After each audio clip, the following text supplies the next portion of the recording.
We were. Hello. Oh, we're live. Hi. Hey! Sorry. Hey. It was just like, here we go. Welcome to the third month One. of the Bar Book Club live Shakespeare reading. We got two new people with us this month. We got Simon and we got Mar. Say hello, guys. Welcome. And today we are reading Henry IV, Part 1. And we all have to play many, many parts because there's too many characters in this. Are we shocked? No. And so we're going to utilize some costume theater with hats and such, and voices, and just so we'll all be reading many parts. Bridget, you want to read off in the Google Docs who's playing what? Yes. Okay. I'm playing Falstaff. Henry Prince of Wales is Cat. Henry IV is Mar. Mistress Quickly is Molly. Bardolph is Molly. Ned Poins is Simon. Hotspur is me. Kate Percy is Kira. Sir Richard Vernon is me.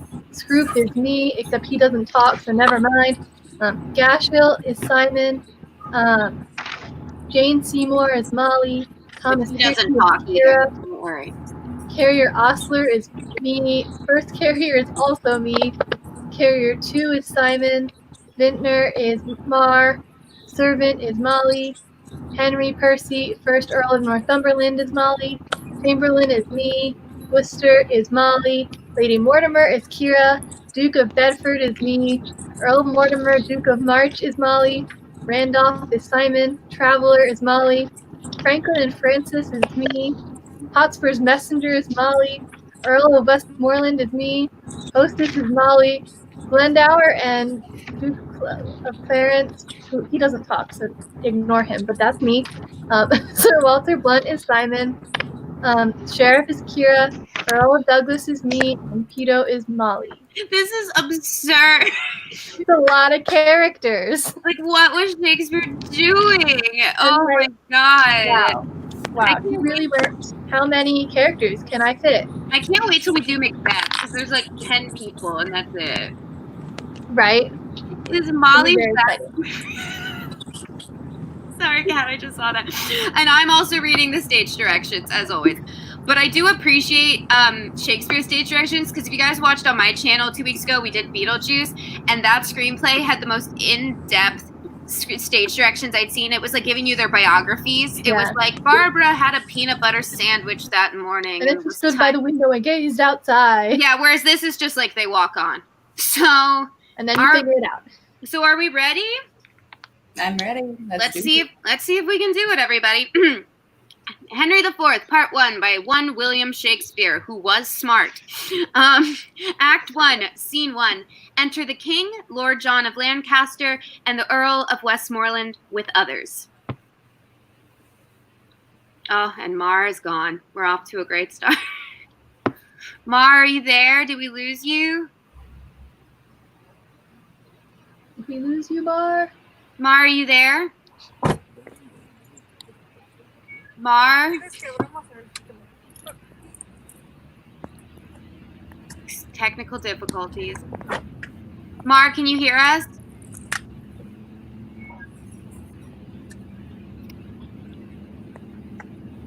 Mar? Wow. Mar, can you hear us? Can you hear us? Oh, she muted herself again. I don't think she can hear us. Me neither. Hold on.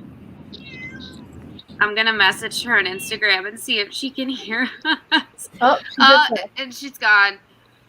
All right. Who wants to be Henry IV? I'll do it. Why the fuck not? I'll just no hat for this. Okay. I can do it. Whichever you want. Okay, I can do it. Okay. That'll stop me from talking to myself too much. I just told Mar not to worry about it. Okay. Who else is she? She is also Hold on, everyone. Vintner, which I could do that if you want. Okay, great. Oh, she said sorry. Let me just tell her it's not a big deal. Good. Sorry, we're off to a rocky start, people. Theater is about going with the flow. Like, to be fair, like, Mars in a whole other country, so, like, I mean, so, you know, that can be difficult. Okay, so let's start over. I'm King Henry IV now, also. 1 second. Forgot. Okay, here we go. Thank you, everyone, for bearing with us. Act 1, Scene 1. Enter King Lord John of Lancaster, the Earl of Westmoreland, with others. King Henry IV begins. So shaken as we are, so wane with care, find we a time for frighted peace to pant and breathe short-winded accents of new broils, to be commenced in strands afar remote. No more the thirsty entrance of this soil shall daub her lips with her own children's blood. No more shall trenching war channel her fields, nor bruise her flow rest with, already lost my place, with armed hoofs or hostile paces. Those opposed eyes, which, like the meteors of a troubled heaven, all of one nature, of one substance bred, did lately meet in the intestine shock and furious close of civil butchery, shall now, in mutual well-beseeming ranks, march all one way, and be no more opposed against acquaintance, kindred, and allies. The edge of war, like an ill-sheathed knife, no more shall cut his master. Therefore, friends, as far as to the sepulchre of Christ, whose soldier now, under whose blessed cross we are impressed and engaged to fight, forthwith a power of English shall we levy, whose arms were molded in their mother's womb to chase these pagans in those holy fields over whose acres walked those blessed feet, which 1400 years ago were nailed for our advantage on the bitter cross. But this, our purpose, is a 12-month-old and bootless till to tell you we will go. Therefore, we meet not now. Then let me hear of you, my gentle cousin Westmoreland, what yesternight our council did decree in forwarding this dear expendence. My liege, this haste was hot in question, and many limits of the charge set down but yesternight, when all athwart there came a post from Wales loaden with heavy news, whose worst was that the noble Mortimer, leading the men of Herefordshire to fight against the irregular wild Glendower, was by the rude hands of that Welshman taken, 1,000 of his people butchered, upon whose dead corpse there was such misuse, such beastly shameless transformation by those Welshwomen done, and may not be without much shame retold or spoken of.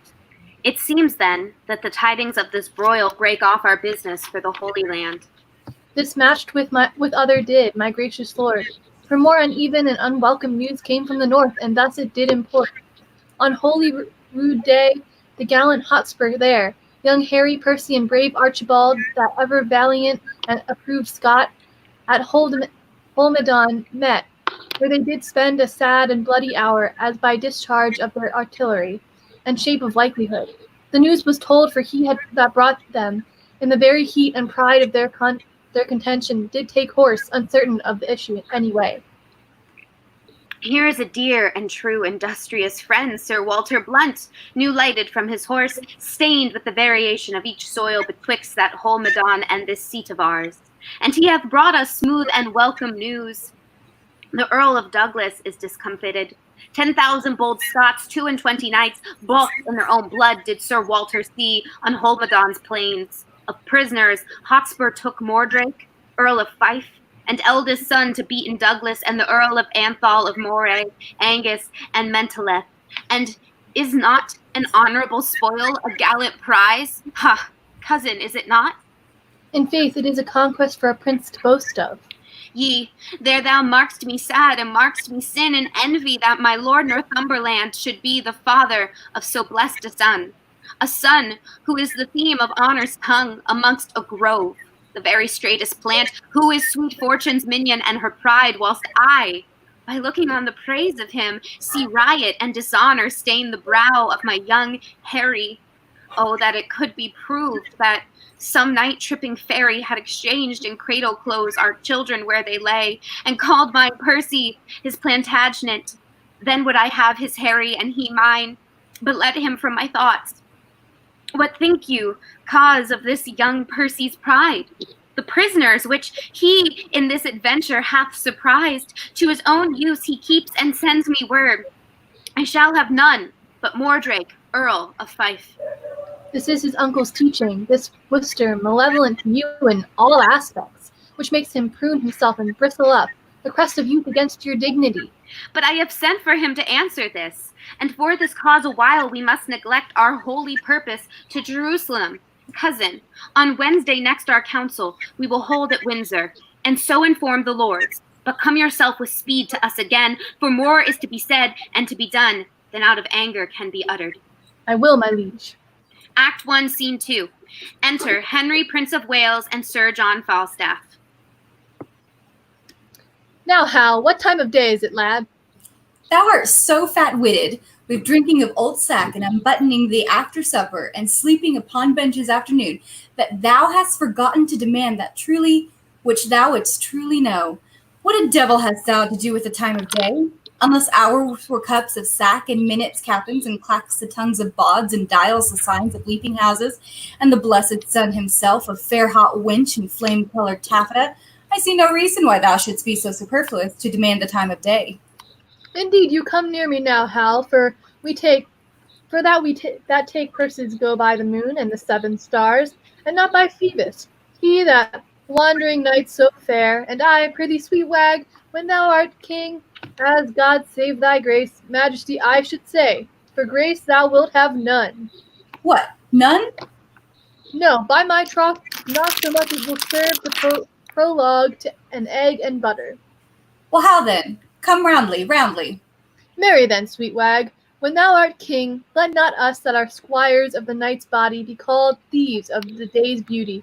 Let us be Diana's foresters, gentlemen of the shade, minions of the moon, and let men say we be men of good government, being governed as the sea is by our noble and chaste mistress the moon, under whose countenance we steal. Thou sayest well, and it holds well too, for the fortune of us that are the moon's men doth ebb and flow like the sea, being governed as the sea is by the moon.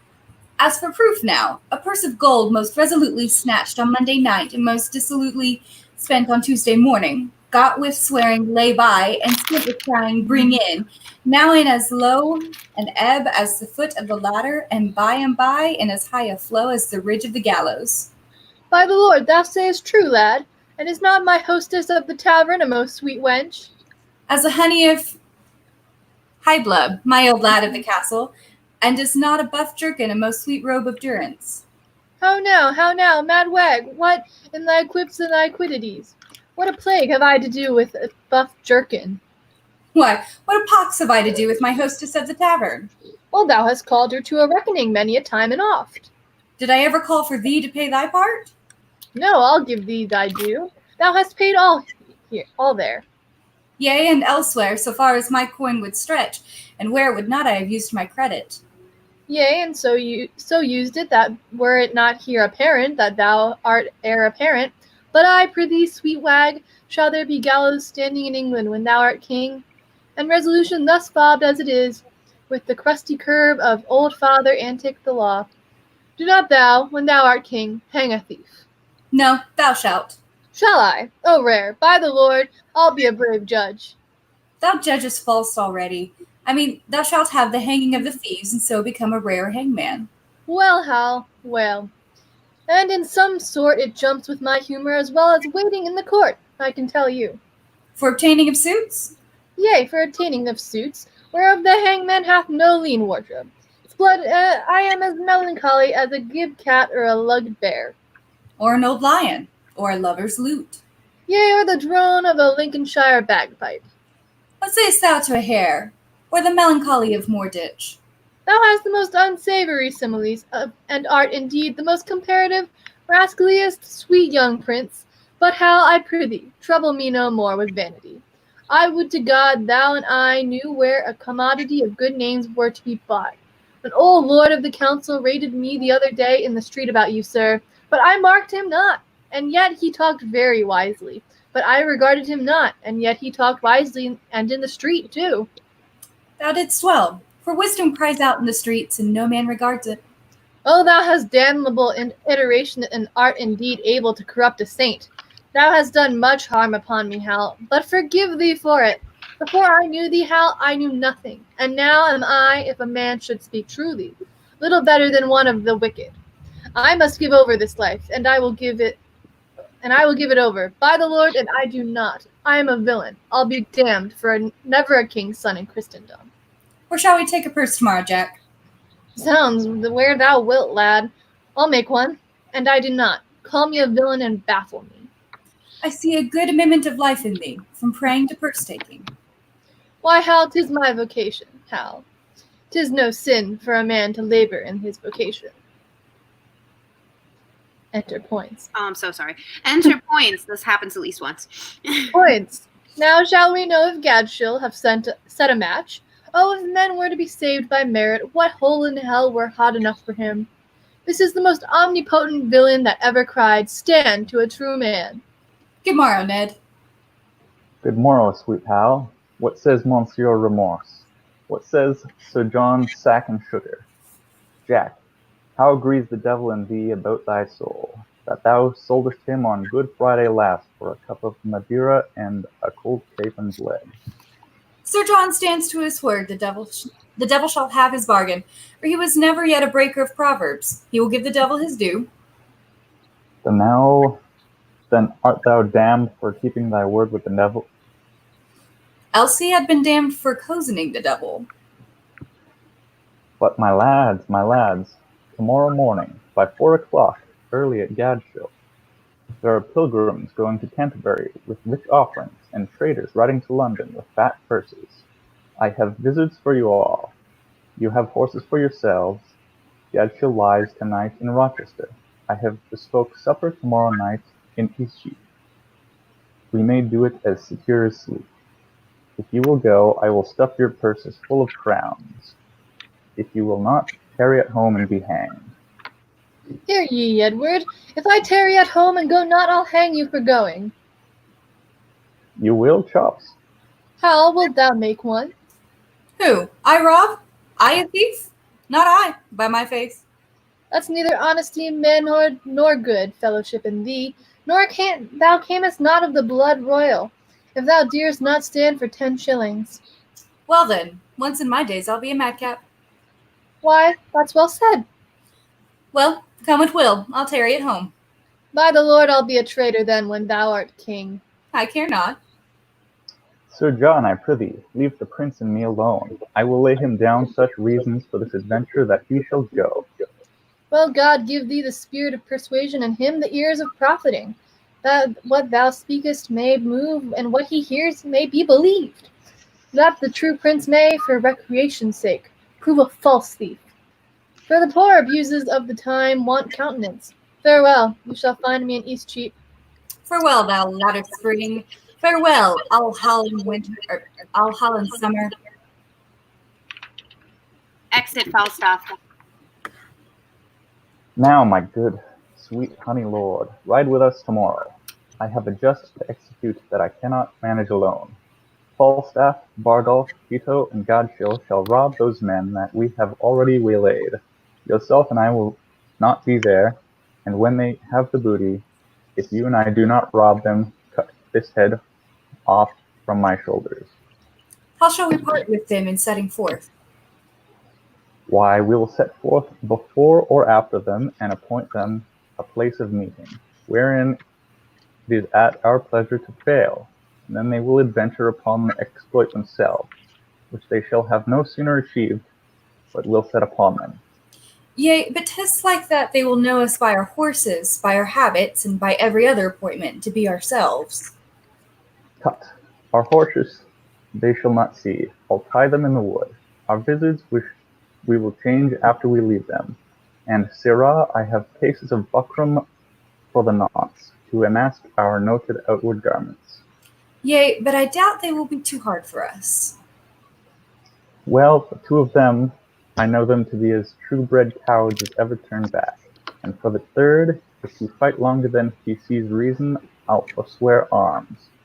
The virtue of this jest will be the incomprehensible lies that this same fat rogue will tell us when we meet at supper. How 30 least he fought with, what wars, what blows, what extremities he endured, and in the reproof of his lies, the jest. Well, I'll go with thee. Provide us all things necessary, and meet me tomorrow night in Eastcheap. There I'll sup. Farewell. Farewell, my lord. Exit points. I know you all, and while a while uphold the unyoked humor of your idleness, yet herein will I imitate the sun, who doth permit the base contagious clouds to smother up his beauty from the world, that when he please again to be himself, being wanted, he may be more wondered at. By breaking through the foul and ugly mist of vapors that did seem to strangle him, if all the year were playing holidays, to sport would be as tedious as to work. But when they seldom come, they wished for come, and nothing pleaseth but rare accidents.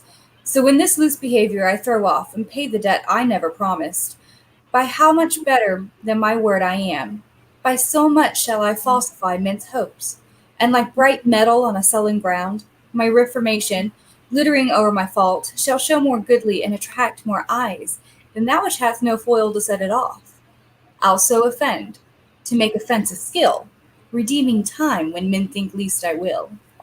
Act 1, Scene 3. Enter the King, Northumberland. Worcester, Hotspur, Sir Walter Blunt, and others.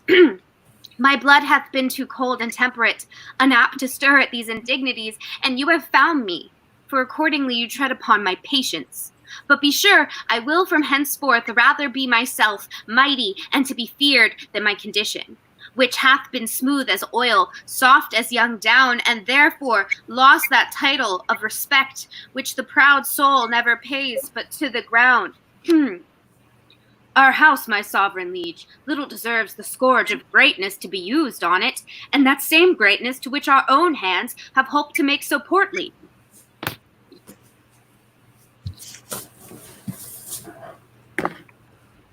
Who's Northumberland? You. Really? Hold on. If you want, I can be Northumberland. No, I got it. We got it. No, I got it. My lord. Worcester, get thee gone, for I do see danger and disobedience in thine eye. Oh, sir, your presence is too bold and peremptory, and majesty might never yet endure the moody frontier of a servant brow. You have good leave to leave us when we need your use and counsel. We shall send for you. Exit Worcester. You were about to speak. Ye, my good lord, these prisoners in your highness' name demanded, which Harry Percy here at Holmenden took, were, as he says, not with such strength denied as was delivered to your majesty, who either through envy or misprison was guilty of this fault, and not my son. My liege, I did deny no prisoners, but I remember when the fight was done, when I was dry with rage and extreme toil, breathless and faint, leaning upon my sword, came there a certain lord, neat and trimly dressed, fresh as a bridegroom, and his chin new reaped showed like a stubble land at harvest home. He was perfumed like a milliner, and twixt his finger and his thumb he held a pouncet box, and whichever and anon he gave his nose and took it away again, who therewith angry, when it next came there, took it in snuff, and still he smiled and talked. And as the soldiers bore dead bodies by, he called them untaught knaves, unmannerly, to bring a slovenly, unhandsome course betwixt the wind and his nobility. With many holiday and lady terms, he questioned me, amongst the rest, demanded my prisoners in your majesty's behalf. I then, all smarting with my wounds being told to be so pestered with a popinjay, out of my grief and my impatience, answered neglectingly, I know not what, he should or he should not, for he made me mad, to see him shine so brisk and smell so sweet, and talk so like a waiting gentlewoman, of guns and drums and wounds, God save the mark, and telling me the sovereignest thing on earth was parmaceti for an inward bruise, and that it was great pity, so it was, this villainous saltpeter should be digged out of the bowels of the harmless earth, which many a good tall fellow had destroyed so cowardly, and but for these vile guns, he would himself have been a soldier. This bald, unjointed fat of his, my lord, I answered indirectly, as I said, and I beseech you, let not his report come current for an accusation betwixt my love and your high majesty. The circumstance considered, good lord, whatever Lord Harry Percy then had said to such a person, and in such a place at such a time, with all the rest retold, may reasonably die, and never rise to do him wrong, or any way impeach what then he said. So he unsay it now. Why, yet he doth deny his prisoners, but with proviso and exception, that we are at our own charge shall ransom straight. His brother-in-law, the foolish Mortimer, who, in my soul, hath wilfully betrayed the lives of those that he did lead to fight against the great magician, damned Glendower, whose daughter, as we hear, the Earl of March hath lately married. Shall our coffers then be emptied to redeem a traitor home? Shall we by treason and indent with fears when they have lost and forfeited themselves? No. On the barren mountain let him starve, for I shall never hold that man my friend whose tongue shall ask me for 1 penny cost to ransom home revolted Mortimer. Revolted Mortimer, he never did fall off, my sovereign liege, but by the chance of war to prove that true, needs no more but 1 tongue for all those wounds, those mouthed wounds which valiantly he took when on the gentle Severn's sedgy bank, in single opposition, hand to hand, he did confound the best part of an hour in changing hardiment with the great Glendower. 3 times they breathed, and 3 times did they drink, upon agreement, of swift Severn's flood, who then, affrighted with their bloody looks, ran fearfully among the trembling reeds, and hid his crisp head in the hollow bank, blood-stained with these valiant combatants. Never did base and rotten policy color her working with such deadly wounds. Nor could the noble Mortimer receive so many, and all willingly. Then let not him be slandered with revolt. Thou dost belie him. Percy, thou dost belie him. He never did encounter with Glendower. I tell thee, he durst as well have met the devil alone as Owen Glendower for an enemy. Art thou not ashamed? But, sirrah, henceforth let me not hear you speak of Mortimer. Send me your prisoners with the speediest means, or you shall hear in such a kind from me as will displease ye. My lord Northumberland, we license your departure with your son. Send us your prisoners, or you'll hear of it. Exit King Henry, Blunt, and Train. And if the devil come and war for them, I will not send them. I will after straight and tell him so. For I will ease my heart, albeit I make a hazard of my head. What, drunk with choler? Stay and pause a while. Here comes your uncle. Enter Worcester.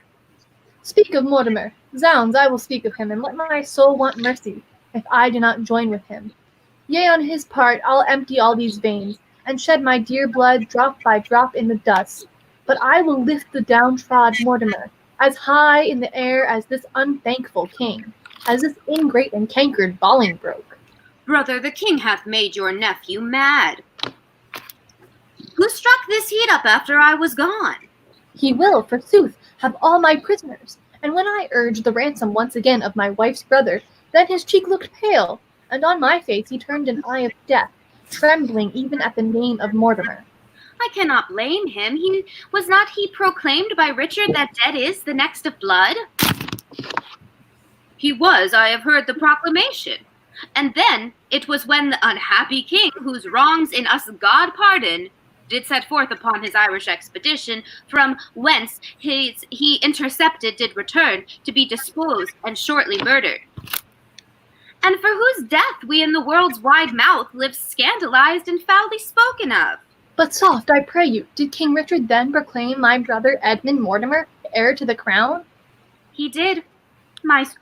He did. Myself did hear it. Nay, then I cannot blame his cousin king that wished him on the barren mountains starve. But shall it be that you that set the crown upon the head of this forgetful man, and for his sake wear the detested blot of murderous subordination?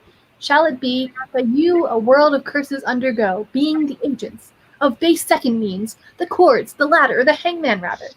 Oh, pardon me that I descend so low, to show the line in the predicament wherein you range under this subtle king. Shall it be shame bespoken in these days, or fill up chronicles in time to come, that men of your nobility and power did gauge them both in an unjust behalf, as both of you, God pardon it, have done, to put down Richard, that sweet, lovely rose, and plant this thorn, this canker, Bolingbroke? And shall it in more shame be further spoken, that you are fooled, discarded, and shook off by him for whom these shames ye underwent? No, Yet time serves, wherein you may redeem your banished honors and restore yourselves into the good thoughts of the world again. Revenge the jeering and disdained contempt of this proud king, who studies day and night to answer all the debt he owes to you, even with the bloody payment of your debts. Therefore I say, Peace, cousin, say no more, and now I will unclasp a secret book. And to your quick conceiving discontents, I'll read you matter deep and dangerous, as full of peril and adventurous spirit as to overwalk a current roaring loud on the unsteadfast footing of a spear. if he fall in, good night, or sink or swim, send danger from the east unto the west, so honor cross it from the north to south, and let them grapple. Oh, the blood more stirs to rouse a lion than to start a hare. Imagination of some great exploit drives him beyond the bounds of patience. By heaven, methinks it were an easy leap to pluck bright honor from the pale-faced moon, or dive into the bottom of the deep, where fathom line could never touch the ground, and pluck up drowned honor by the locks. So he that doth redeem her thence might wear without rival all her dignities, but out upon this half-faced fellowship. He apprehends a world of figures here, but not the form of what he should attend. Good cousin, give me audience for a while and list to me. I cry you mercy. Those same noble Scots that are your prisoners. I'll keep them all. By God, he shall not have a Scot of them. No, if a Scot would save his soul, he shall not. I'll keep them by this hand. You start away and lend no ear unto my purposes. Those prisoners you shall keep. Nay, I will. That's flat. He said he would not ransom Mortimer. Forbade my tongue to speak of Mortimer. But I will find him where he lies asleep, and in his ear I'll holla Mortimer. Nay, I'll have a starveling shall be taught to speak nothing but Mortimer, and give it him to keep his anger still in motion. Hear you, cousin, a word. All studies here I solemnly defy, save how to gall and pinch this Bolingbroke, and that same sword and buckler Prince of Wales, but that I think his father loves him not, and he would be glad he met with some mischance. I would have him poisoned with a pot of ale. Farewell, kinsman. I'll talk to you when you are better tempered to attend. Why, what a wasp-tongued and impatient fool art thou to break into this woman's mood, tying thine ear to no tongue but thine own? Why, look you, I am whipped and scourged with rods, nettled and stung with pismires, when I hear of this vile politician Bolingbroke. In Richard's time, what do you call the place? A plague upon it. It is in Gloucestershire. 'Twas where the madcap Duke, his uncle York, where I first bowed my knee unto this king of smiles, this Bolingbroke, spled, when you and he came back from Ravensper. At Berkeley Castle. You say true. Why, what a candy deal of courtesy this fawning greyhound then did proffer me. Look, when his infant fortune came to age, and gentle Harry Percy and kind cousin. Oh, the devil take such cozeners. God forgive me. Good uncle, tell your tale. I have done. Nay, if you have not, to it again will stay your leisure. I have done, in faith. Then once more to your Scottish prisoners. Deliver them up without their ransom straight, and make the Douglas son your only mean for powers in Scotland, which, for divers reasons, for which I shall send you written, be assured, will easily be granted. You, my lord, your son in Scotland, being thus employed, shall secretly into the bosom creep of that same noble prelate well-beloved, the Archbishop. Of York, is it not? True, who bears hard his brother's death at Bristol, the Lord Scroop. I speak not this in estimation, as what I think might be, but what I know is ruminated, plotted, and set down, and only stays but to behold the face of that occasion that shall bring it on. I smell it. Upon my life, it will do well. Before the game's afoot, thou still let'st slip. Why, it cannot choose be but a noble plot. And then the power of Scotland and of York to join with Mortimer, huh? And so they shall. In faith, it is exceedingly well aimed. And 'tis no little reason bids us speed to save our heads by raising of a head. For, bear ourselves as even as we can, the king will always think him in our debt. And we think ourselves unsatisfied, till he hath found a time to pay us home, and see already how he doth begin to make us strangers to his looks of love. He does. We'll be revenged on him. Cousin, farewell. No further go in this than I by letter shall direct your course. When time is ripe, which will be suddenly, I'll steal to Glendower and Lord Mortimer, where you and Douglas and our powers at once, as I will fashion it, shall happily meet to bear our fortunes in our own strong arms, which now we hold at much uncertainty.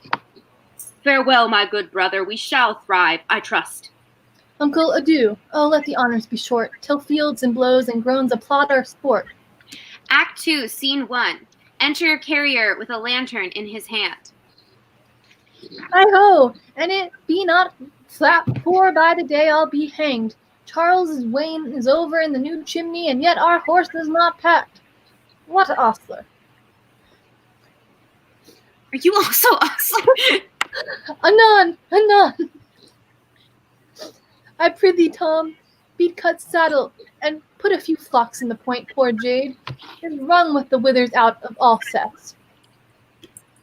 Who's second carrier? Me. Peas and beans are as dank here as a dog, and that is the next way to give poor Jades the boss. This house is turned upside down since Robin Ostler died. Poor fellow, never joyed since the Prince of Oates rose. It was the death of him. I think this be the most villainous house in all London road for fleas. I am stung like a tench. Like a tench, by the mass, there is ne'er a king, Kristen, that could be better bit than I have been since the first cock. Why, they will allow us ne'er a Jordan, and then we leak in your chimney, and your chamberlain flees like a loach. What, ostler, come away and be hanged. I have a gammon of bacon and 2 razors of ginger to be delivered as far as Charing Cross.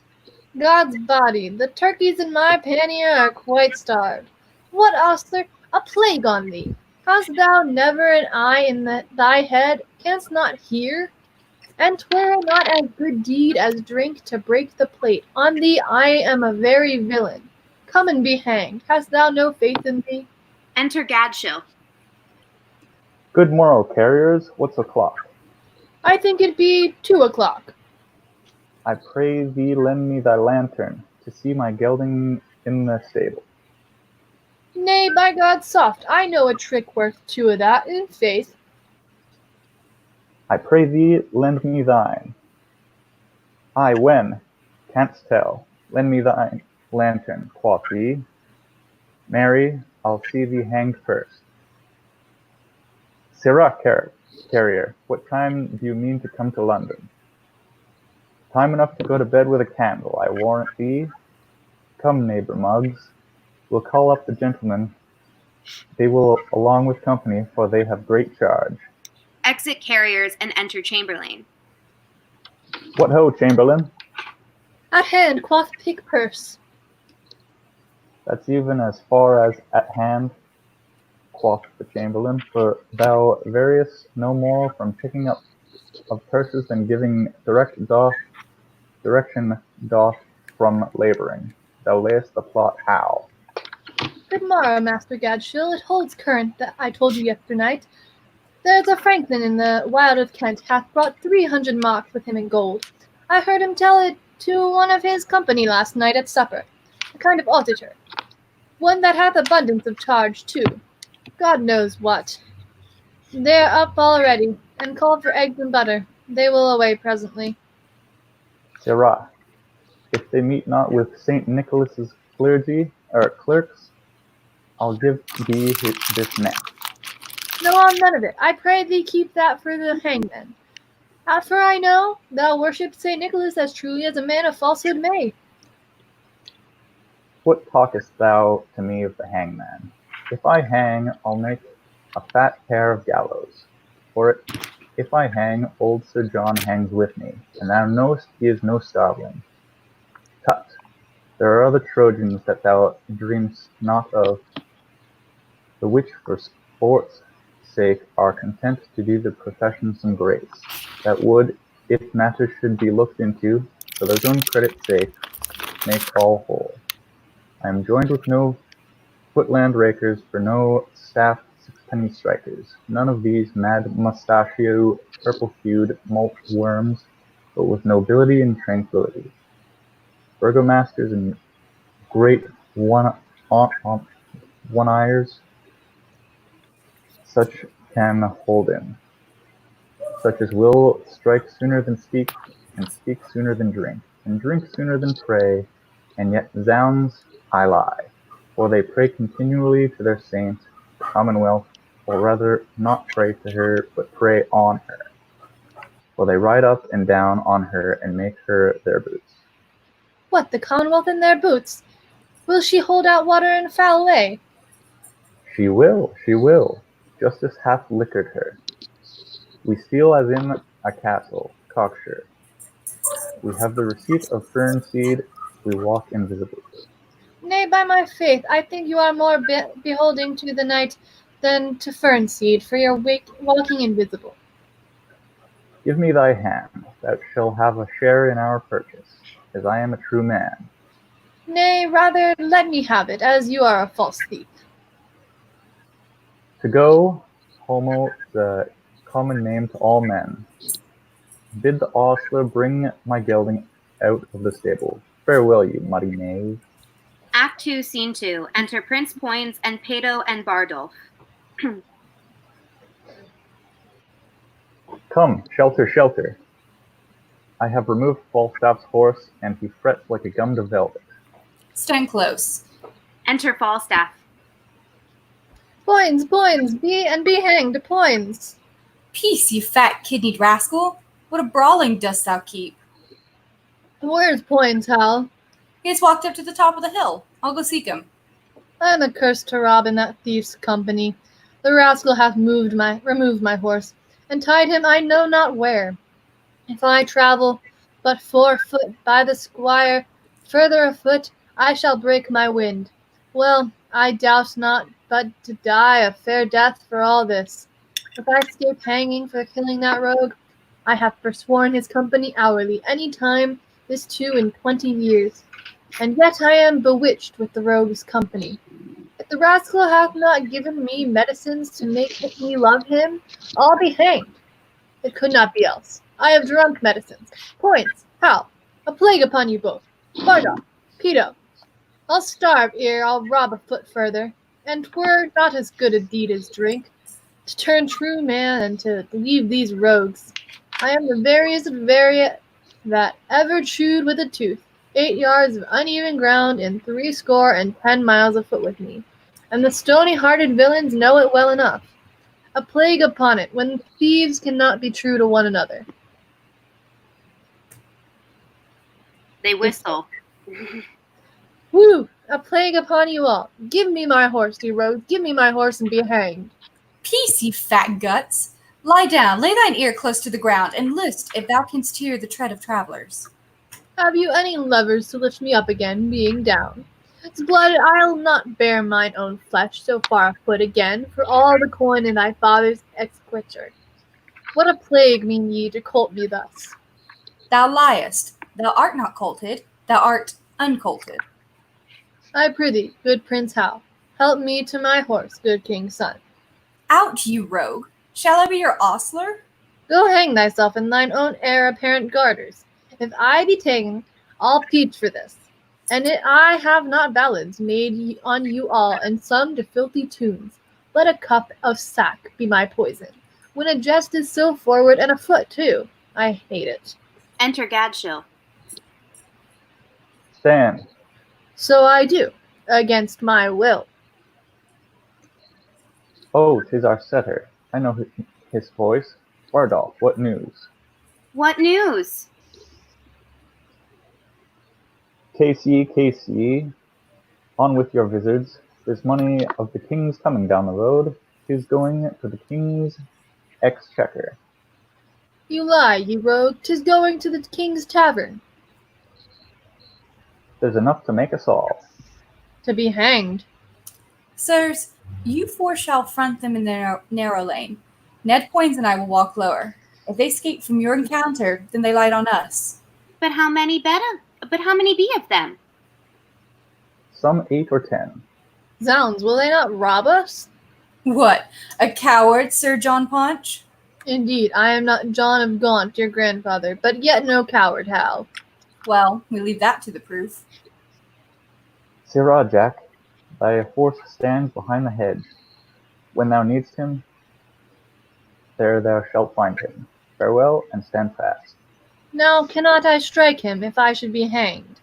Ned, where are our disguises? Here, hard by. Stand close. Exit Prince Henry and points. Now, my masters, happy man be his dole, say I, every man to his business. Enter travelers. Am I traveler number 1? I think so. Come, You're a neighbor. traveler, so yeah. Okay. Come, neighbor. The boy shall lead our horses down the hill. We'll walk afoot a while and ease our legs. Kira, can you be the thief? Yeah. You just say stay. Stand. Stay. Jesus bless us. Strike, down with them, cut the villains' throats, and horse and caterpillars. Bacon-fed knaves. They hate us, youth, down with them, fleece them. Oh, we are undone, both we and ours forever. Hang ye, gore-bellied knaves, are ye undone? Know ye, fat chuffs, I would your store were here. On, bacons, on. What, ye knaves? Young men must live. You are grand jurors, are ye? Will jure ye, faith. Here they rob them and bind them. Exit. Enter the prince and points. The thieves have bound the true men. Now, could thou and I rob the thieves and go merrily to London, it would be argument for a week, laughter for a month, and a good jest forever. Stand close. I hear them coming. Enter thieves again. Come, my masters, let us share, and then to horse before day. And the prince and poins be not too arrogant cowards. There's no equity stirring. There's no more valor in that poins than in a wild duck. Your money! Villains. As they are sharing, the prince and points set upon them. They all run away, leaving the booty behind them. Got with much ease. Now merrily to horse. The thieves are all scattered and possessed with fear so strongly that they dare not meet each other. Each takes his fellow for an officer. Away, good Ned. Falstaff sweats to death and lards the lean earth as he walks along. Were it not for laughing, I should pity him. How the rogue roared. Act 2, Scene 3. Enter Hotspur, soulless, reading a letter. But for mine own part, my lord, I could be well contented to be there, in respect of the love I bear your house. He could be contented. Why is he not then? In respect of the love he bears our house, he shows in this, he loves his own barn better than that he loves our house. Let me see more. The purpose you undertake is dangerous. Why, that's certain. It is dangerous to take a cold, to sleep, to drink, but I tell you, my lord fool, out of this nettle danger we pluck this flower safety. The purpose you undertake is dangerous, the friends you have named uncertain, the time itself unsorted, and your whole plot is too light for the counterpoise of so great an opposition. Say you so, say you so. I say unto you again, you are a shallow, cowardly hide, and you lie. What a lack brain is this? By the Lord, our plot is a good plot, as ever was laid. Our friends true and constant, a good plot, good friends, and full of expectation, an excellent plot, very good friends. What a frosty-spirited rogue is this? Why, my Lord of York commends the plot and the general course of action. Zounds, and I were now by this rascal, I could brain him with his lady's fan. Is there not my father, my uncle, and myself, Lord Edmund Mortimer, my Lord of York, and Owen Glendower? Is there not besides the Douglas? Have I not all their letters to meet me in arms by the 9th of next month? And are not some of them set forward already? What a pagan rascal is this? An infidel. You shall see now in very sincerity of fear and cold heart, will he to the king and lay open all our proceedings. Oh, I could divide myself and go to buffets for moving such a dish of skim milk with so honorable an action. Hang him! Let him tell the king we are prepared. I will set forward tonight. Enter his lady. How now, Kate? I must leave you within these 2 hours. Oh, my good lord, why are you thus alone? For what offense have I this fortnight been, to banished woman from my Harry's bed? Tell me, sweet lord, what is it that takes from thee thy stomach pleasure and thy golden sleep? Why dost thou bend thine eyes upon the earth, and start so often when thou sittest alone? Why hast thou lost the fresh blood in thy cheeks, and given my treasures and my rights to thee, to thick-eyed musing and cursed melancholy. In the faint slumbers I by thee have watched, and heard thee murmur tales of iron wars. Speak terms of manage to thy bounding steed. Cry courage to the field, and thou hast talked. O sallies and retirees of trenches and tents, of Palidos frontiers parapets, of basilisks of cannons culvern, of prisoners ransom and of soldiers slain, and all the currents of a heady fight. Thy spirit within thee hath been so at war, and thus hath so bestirred thee in thy sleep, that beads of sweat have stood upon thy brow like bubbles in a late disturbed stream, and in thy face strange motions have appeared, such as we see when men restrain their breath. On some great sudden hest, oh, what portents are these? Some heavy business hath my lord in hand, and I must know it, else he love me not. What ho! Enter a servant. Is Gilliam with the packet gone? He is, my lord, an hour agone. Hath butler brought these horses from the sheriff?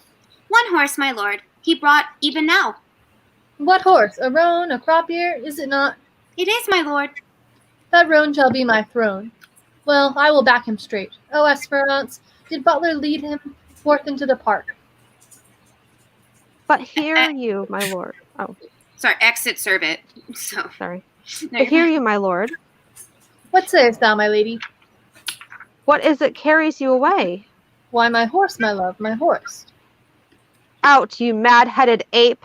A weasel hath not such a deal of spleen, and as you toast with, in faith, I'll know your business, Harry, that I will. I fear my brother Mortimer doth stir about his title and hath sent for you, to line his enterprise, but if you go, So far afoot I shall be weary, love. come, you Pasquado, answer me directly unto this question that I ask. In faith, I'll break thy little finger, Harry, and if thou wilt not tell me all things true. Away, away, you trifler. Love, I love thee not. I care not for thee, Kate. This is no world to play with mammoths and to tilt with lips. We must have bloody noses and cracked crowns, and pass them current too. God's me, my horse. What sayest thou, Kate? What wouldst thou have with me? Do you not love me? Do you not indeed? Well, do not then, for since you love me not, I will not love myself. Do you not love me? Nay, tell me if you speak in jest or no. Come, wilt thou see me ride? And when I am on horseback, I will swear I love thee infinitely. But hark you, Kate, I must not have you henceforth question me, whither I go. No reason whereabout. Whither I must, and to conclude, this evening must I leave you, gentle Kate. I know you wise, but yet no farther wise than Harry Percy's wife. Constant you are, but yet a woman, and for secrecy no lady closer. For I well believe thou wilt not utter what thou dost not know. And so far will I trust thee, gentle Kate. How, so far? Not an inch further. But hark you, Kate, whither I go, thither shall you go too. Today I will set forth, tomorrow you. What this content you, Kate? It must of force. Act 2, Scene 4. Enter Prince and Poins. Ned, prithee come out of that fat room, and lend me thy hand to laugh a little. Where hast been, Hal? With 3 or 4 loggerheads amongst 3 or 4 score hogsheads, I have sounded the very base string of humility. Sirrah, I am sworn brother to a leash of drawers, and can call them by all their Christian names, as Tom, Dick, and Francis. They take it already upon their salvation that, though I be but the Prince of Wales, yet I am king of courtesy, and tell me flatly I am no proud Jack, like Falstaff, but a Corinthian, a lad of mettle, a good boy. By the Lord, so they call me. And when I am king of England, I shall command all the good lads in Eastcheap. They call drinking deep, dying scarlet, and when you breathe in your watering, they cry hem and bid you play it off. To conclude, I am so good a proficient in 1/4 of an hour that I can drink with any tinker in his own language during my life. I tell thee, Ned, thou hast lost much honor, that thou wert not with me in this sweet action. But sweet Ned, to sweeten which name of Ned? I give thee the pennyworth of sugar, clapped even now into my hand by an underskinker, one that never spake other English in his life than 8 shillings and sixpence, and you are welcome, with the shrill addition, anon, anon, sir, score a pint of bastard in the half moon, or so. But Ned, to drive away the time till fast doth come, I prithee, do thou stand in some by-room, while I question my puny drawer to what end he gave me the sugar, and do thou never leave calling Francis, that his tale to me may be nothing but anon.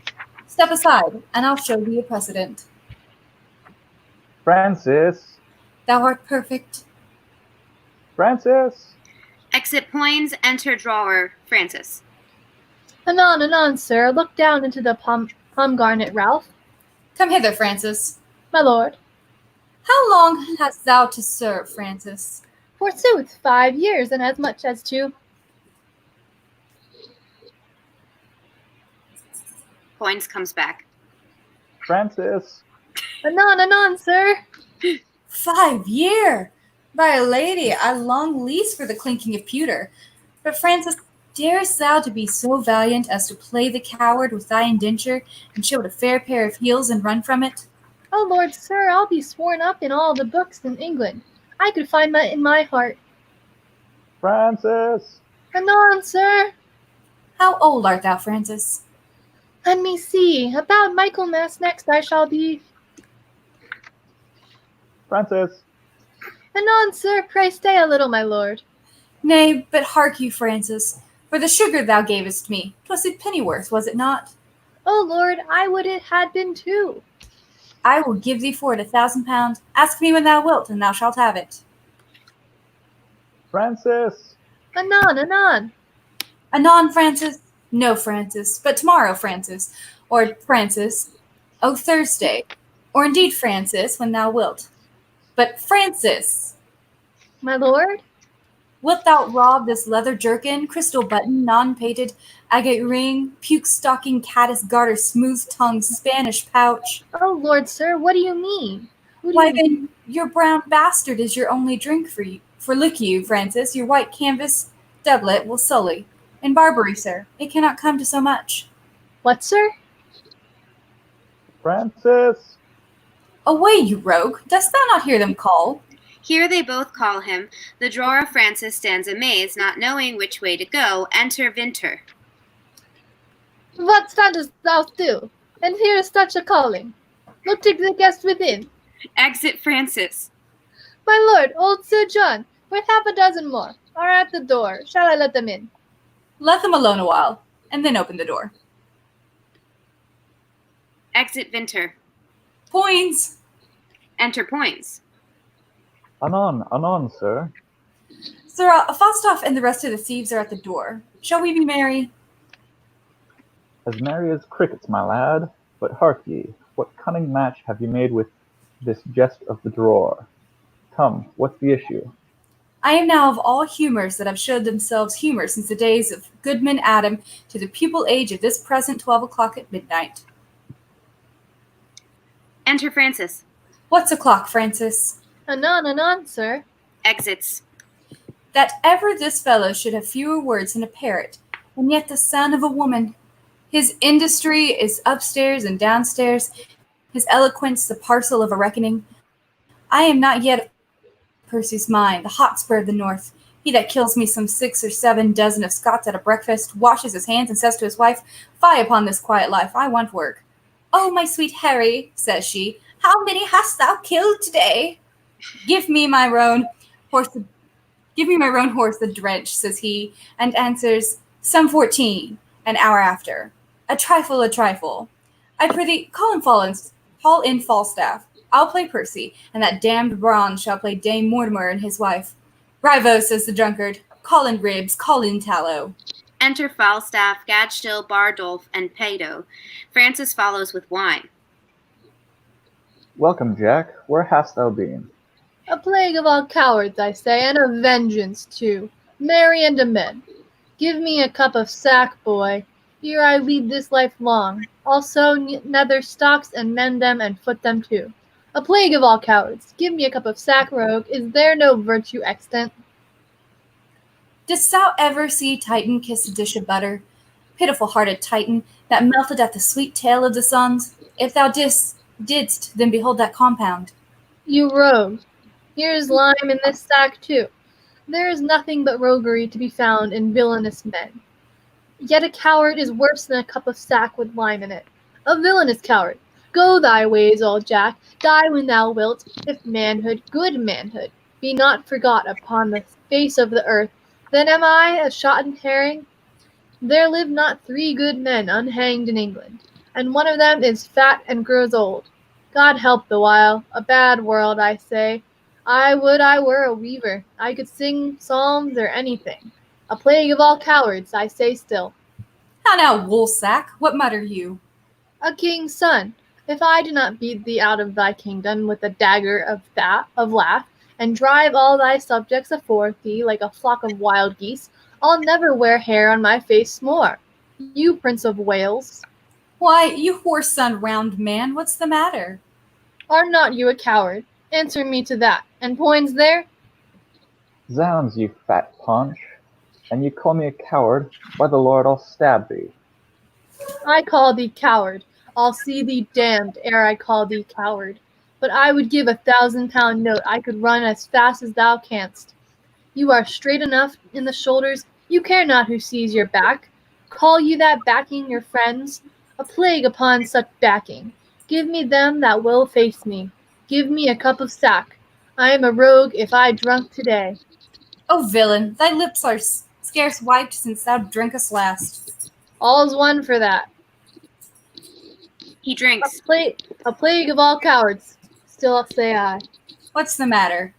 What's the matter? There be 4 of us here have taken 1,000 pound this day morning. Where is it, Jack? Where is it? Where is it? Taken from us it is, 100 upon poor 4 of us. What, 100, man? I am a rogue. If I were not at half sword with a dozen of them 2 hours together, I have escaped by miracle. I am 8 times thrust through the doublet, 4 through the hose, my buckler cut through and through, my sword hacked like a handsaw. Ecce signum. I never dealt better since I was a man. All would not do. A plague of all cowards. Let them speak, if they speak more or less the truth. They are villains and the sons of darkness. Speak, sirs, how was it? We 4 set upon some dozen, 16 at least, my lord. and bound them. No, they were not bound. You rogue, they were bound, every man of them. For I am a Jew, else, an Hebrew Jew. As we were sharing, some 6 or 7 fresh men set upon us. And unbound the rest, and then come in the other. What, fought you with them all? All. I know not what you call all, but if I fought not with 50 of them, I am a bunch of radish. If there were not 2 or 3 and 50 upon poor old Jack, then am I no 2-legged creature. Pray God you have not murdered some of them. Nay, that's past praying for. I have peppered 2 of them. 2 I am sure I have paid. 2 rogues in buckram suits. I tell thee what, Hal. If I tell thee a lie, spit in my face. Call me horse. Thou knowest my old ward. Here I lay, and thus I bore my point. 4 rogues in buckram let drive at me. What, 4? Thou says but 2 even now. 4, Hal, I told thee 4. Aye, he said 4. These 4 came all affront and mainly thrust at me. I made no more ado, but took all their 7 points in my target thus. 7? Wait, there were but 4 even now. In buckram. Aye, 4 in buckram suits. 7 by these hilts, or I am a villain else. Prithee, let him alone. We shall have more anon. Dost thou hear me, Hal? Aye, and mark thee too, Jack. Do so, for it is worth the listening to. These 9 in buckram that I told thee of. So 2 more already. Their points being broken, Down fell their hose. began to give me ground, but I followed me close, came in foot in hand, and with a thought 7 of the 11 I paid. Oh, monstrous! 11 buckram men grown out of 2. But as the devil would have it, 3 misbegotten knaves in Kendall green came at my back and let drive at me. For it was so dark, Hal, that thou couldst not see thy hand. These lies are like their father that begets them, gross as a mountain, open, palpable. Why, thou clay-brained guts, thou naughty-pated fool, thy horse son, obscene priest, hallow catch. What, art thou mad? Art thou mad? Is not the truth the truth? Why, how couldst thou know that these men in candle green, when it was so dark thou couldst not see thy hand? Come, tell us your reason. What sayest thou to this? Come, your reason, Jack, your reason. What, upon compulsion? Zounds, and I were at the strappado, or all the racks in the world, I would not tell you on compulsion, give you a reason on compulsion. If reasons were as plentiful as blackberries, I would give no man a reason upon the compulsion I. I'll be no longer guilty of this sin.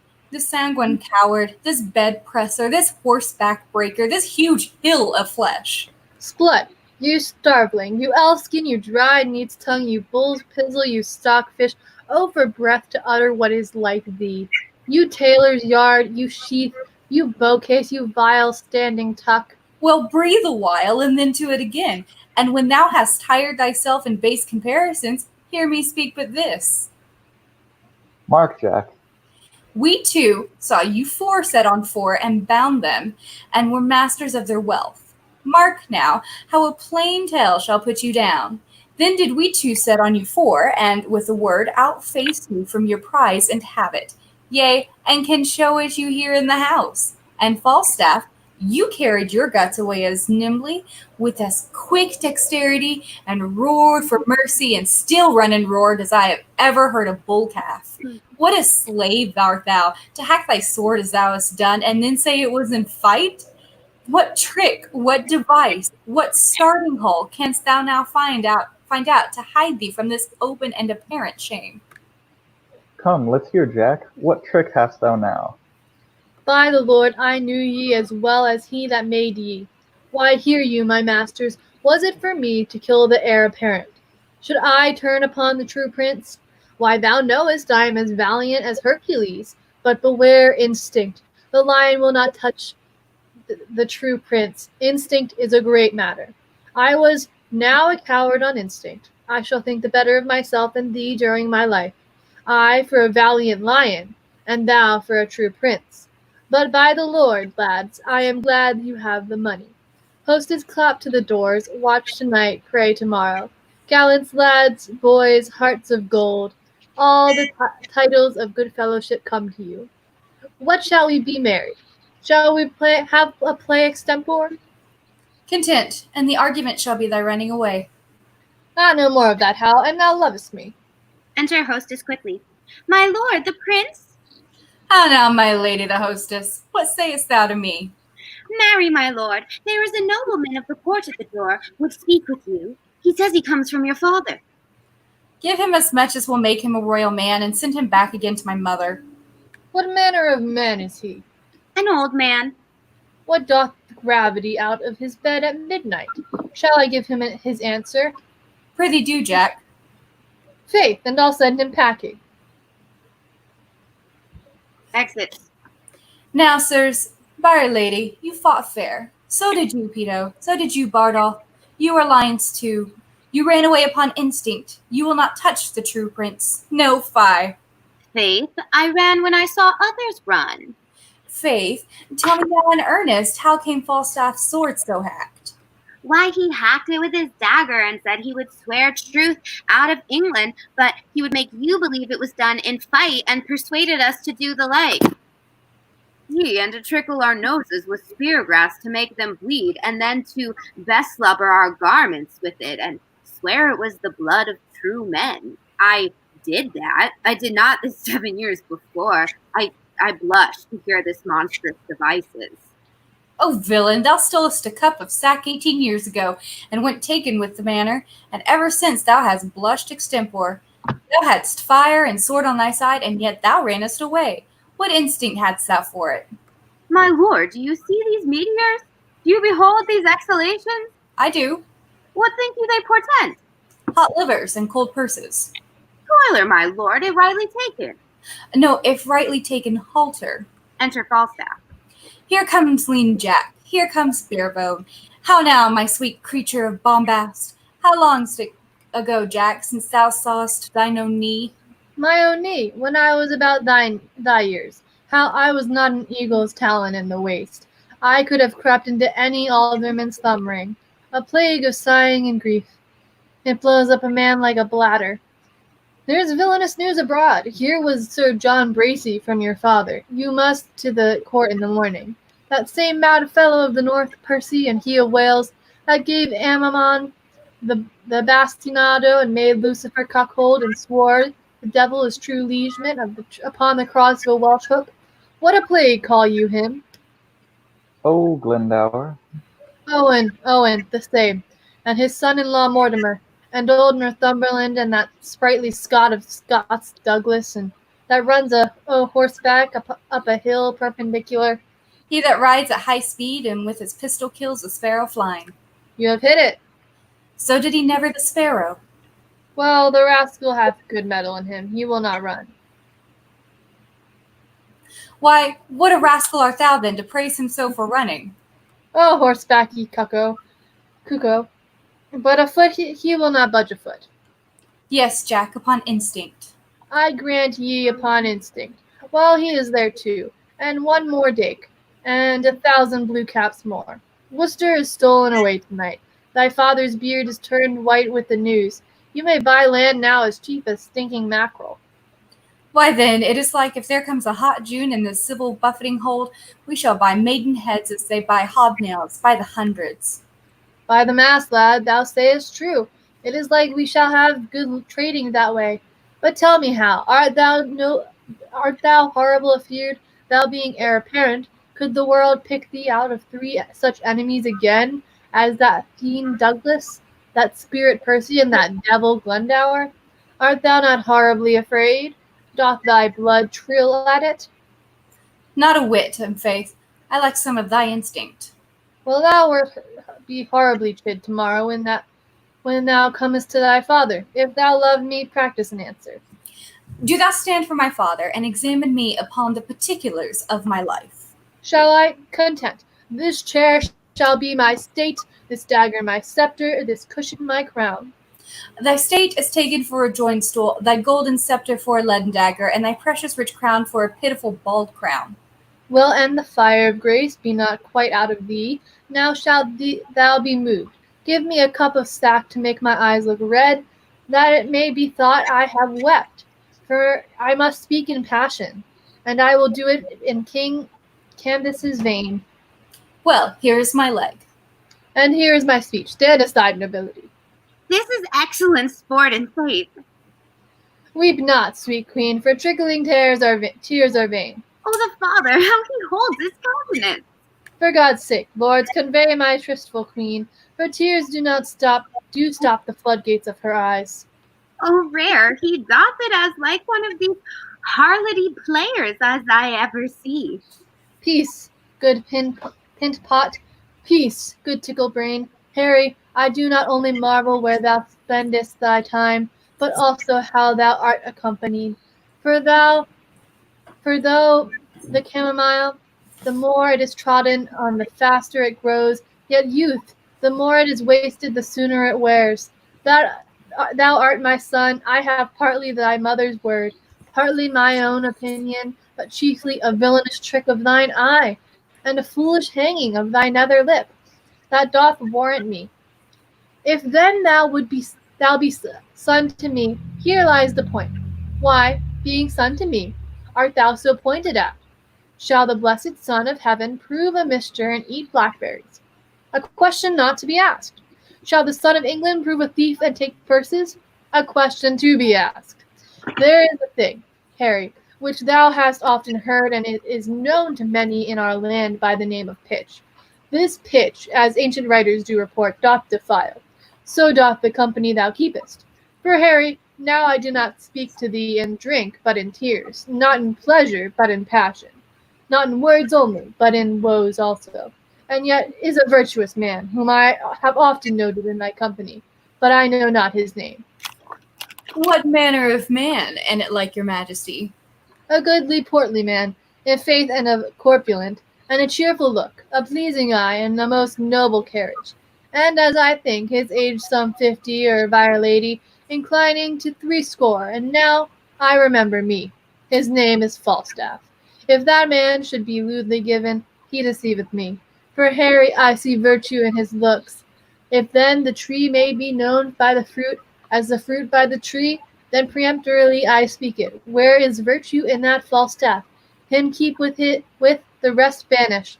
And tell me now, thou naughty varlet, tell me, where hast thou been this month? Dost thou speak like a king? Do thou stand for me, and I'll play my father. Just depose me, if thou dost it so gravely, so majestically, both in word and matter. Hang me up by the heels for the rabbit sucker or a poulter's hair. Well, here I am set. And here I stand, judge my masters. Now, Harry, whence came you? My noble lord, from Eastcheap. The complaints I hear of thee are grievous. 'S blood, my lord, they are false. Nay, I'll tickle ye for a young prince and faith. Swearest thou, ungracious boy? Henceforth ne'er look on me. Thou art violently carried away from grace. There is a devil haunts thee in the likeness of an old fat man. A ton of man is thy companion. Why dost thou converse with that trunk of humours, that bolting hutch of beastliness, that swollen parcel of dropsies, that huge bombard of sack, that stuffed cloak bag of guts, that roasted Manningtree ox with the pudding in his belly, that reverend vice, that grey iniquity, that father ruffian, that vanity in years? Wherein is he good but to taste sack and drink it? Wherein neat and cleanly but to carve a capon and eat it? Wherein cunning but in craft? Wherein crafty but in villainy? Wherein villainous but in all things? Wherein worthy but in nothing? I would your grace would take me with you. Whom means your grace? That villainous, abominable misleader of youth, Falstaff, that old white-bearded Satan. My lord, the man I know. I know thou dost. But to say I know more harm in him than in myself were to say more than I know. That he is old, the more the pity. His white hairs do witness it, but that he is, saving your reverence, a whoremaster, that I utterly deny. If sack and sugar be a fault, God help the wicked. If to be old and merry be a sin, then many odds and old hosts that I know is damned. If to be fat and old be to be hated, then Pharaoh's lean kine are to be loved. No, my good lord, banish pedo, banish Barstow, banish Point, but for sweet Jack Falstaff, kind Jack Falstaff, true Jack Falstaff, valiant Jack Falstaff, and therefore more valiant being as he is, old Jack Falstaff, banish not him, thy Harry's company, banish not him, thy Harry's company, banish plump Jack, and banish all the world. I do. I will. Enter Baldolph running. Oh, my lord, the sheriff with the most monstrous watch is at the door. Out, ye rogue, play out the play. I have much to say in the behalf of that Falstaff. Enter the hostess quickly. Oh, my lord. Hi. The devil rides upon a fiddlestick. What's the matter? The sheriff and all the watch are at the door. They come to search the house. Shall I let them in? Dost thou hear, Hal? Never call a true piece of gold a counterfeit. Thou art essentially mad without seeming so. And thou art a natural coward without instinct. I deny your major, if you will deny the sheriff so. If not, let him enter. If I become not a cart as well as another man, a plague on my bringing up. I hope I shall as soon be strangled with a halter as another. Go, hide thee behind the arras. The rest walk up above. Now, my masters, for true face and good conscience. Both which I have had, but their date is out, and therefore all hide me. Call in the sheriff. Exit all except Prince Henry and Pato. Enter sheriff and the carrier. Now, Master Sheriff, what is your will with me? First, pardon me, my lord. A hue and cry hath followed certain men unto this house. What men? One of them is well known, my gracious lord, a gross fat man. As fat as a butler. The man, I do assure you, is not here, for I myself at this time have employed him. And, Sheriff, I will engage my word to thee that I will, by tomorrow dinner time, send him to answer thee, or any man, for anything he shall be charged withal. And so let me entreat you leave the house. I will, my lord. There are two gentlemen have in this robbery lost 300 marks. It may be so. If he have robbed these men, he shall be answerable. And so farewell. Good night, my noble lord. I think it is good morrow, is it not? Indeed, my lord, I think it be 2:00. Exit sheriff and the carrier. This oily rascal is known as well as Paul's. Go, call him forth. Falstaff fast asleep behind the arras and snorting like a horse. Hark, how hard he fetches breath. Search his pockets. He searches his pockets and finds certain papers. What hast thou found? Nothing but papers, my lord. Let's see what they be. Read them. Item, a cap on. 2S, 2D. Item, sauce 4D. Item, sack 2 gallons, 5S, 8D. Item, anchovies in sack after supper, 2S, 6D. Item, bread. Oh, monstrous! But 1 halfpenny worth of bread to this intolerable meal of sack. What there is else, keep close. We'll read it at more advantage. There let him sleep till day. I'll to the court in the morning. We must all to the wars, and thy place shall be honorable. I'll procure this fat rogue a charge of foot, and I know his death will be a march of 12 score. The money shall be paid back again with advantage. Be with me betimes in the morning, and so good morrow, Peto. Good morrow, good my lord. All right, we're into Act 3. Kira, you're gonna take Mortimer in this scene. Okay. Lord Mortimer, because Bridget and I are playing entirely too many parts. It's gonna Okay. And you're not playing enough. Like, I was like, wait, Kira needs more. Act 3, Scene 1. We're halfway through, everybody. Enter Hotspur, Worcester, Lord Mortimer, and Owen Glendower. These promises are fair and parties sure, and our indistinction full of prosperous hope. Lord Mortimer and Cousin Glendower, will you sit down? And Uncle Worcester, a plague upon it, I have forgot the map. No, here it is. Sit, Cousin Percy, sit, good Cousin Hotspur, for by that name, as oft as Lancaster doth speak of you, his cheeks look pale, and with a rising sigh he wisheth you in heaven, and you in hell, as oft as he hears Owen Glendower spoke of. I cannot blame him. At my nativity the front of heaven and was full of fiery shapes of burning cressets, and at my birth the frame and huge foundation of the earth shaked like a coward.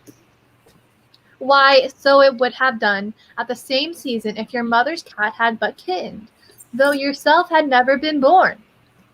I say the earth did shake when I was born. And I say the earth was not of my mind, if you suppose as fearing you it shook. The heavens were on fire, and the earth did tremble. Oh, then the earth shook to see the heavens on fire, and not in fear of your nativity. Diseased nature oftentimes breaks forth in strange eruptions. Oft the teeming earth is with a kind of colic pinched, and vexed by the imprisoning of unruly wind within her womb, which, for enlargement striving, shakes the old bedlam earth, and topples down steeples and moss-grown towers. At your birth, our grandam earth, having this distemperature, in passion shook. Cousin of many men, I do not bear these crossings. Give me leave to tell you once again that at my birth the front of heaven was full of fiery shapes. The goats ran from the mountains, and the herds were strangely clamorous to the frighted fields. These signs have marked me extraordinary, and all the courses of my life do show I am not the roll of common men. Where is he living?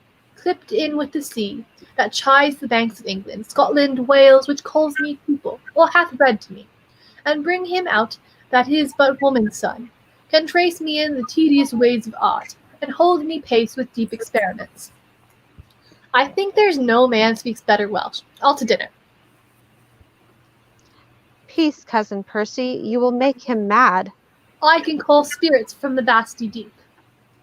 Why, so can I, or so can any man. But will they come when you do call for them?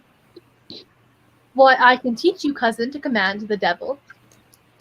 And I can teach thee, cuz, to shame the devil by telling truth. Tell truth and shame the devil. If thou have power to raise him and bring him hither, and I'll be sworn I have power to shame him hence. Oh, while you live, tell truth and shame the devil. Come, no more of this unprofitable chat. 3 times hath Henry Bolingbroke made head against my power. Thrice from the banks of Wye and sandy-bottomed Severn that I sent him, bootless home and weather-beaten back. Home without boots and in foul weather too? How escapes he odds in the devil's name? Come, here's the map. Shall we divide our right according to our threefold order taken? The Archdeacon hath divided it into 3 limits very equally. England from Trent, and Severn hitherto. By south and east is my part assigned, all westward Wales beyond the Severn shore, and all the fertile land within the bound. To Owen Glendower and dear coz to you, the remnant northward lying off from Trent, and our indentures tripartite are drawn, which being sealed interchangeably, a business that this night may execute. Tomorrow, cousin Percy, you and I and my good lord of Worcester will set forth to meet your father and the Scottish power, as it is appointed us at Shrewsbury. My father Glendower is not ready yet, nor shall we need his help these 14 days. Within the space you have to draw together your tenants, friends, and neighbours, gentlemen. In shorter time shall send me to you, lords, and in my conduct shall your ladies come, from whom you now must steal and take no leave. For there will be a world of watershed upon the parting of your wives and you. Methinks me my moiety north from Burton here in quantity equals not one of yours. See how this river comes me cranking in and cuts me from the best of all my land, a huge half moon, a monstrous cantle out. I'll have the current in this place dammed up, and here the smug and silver Trent shall run in a new channel, fair and evenly. It shall not wind with such a deep indent to rob me of so rich a bottom here. Not wind. It must, you see it doth. Yeah, but mark how he bears his course and runs me up, with like advantage on the other side, blending the opposed content as much as on the other side it takes from you.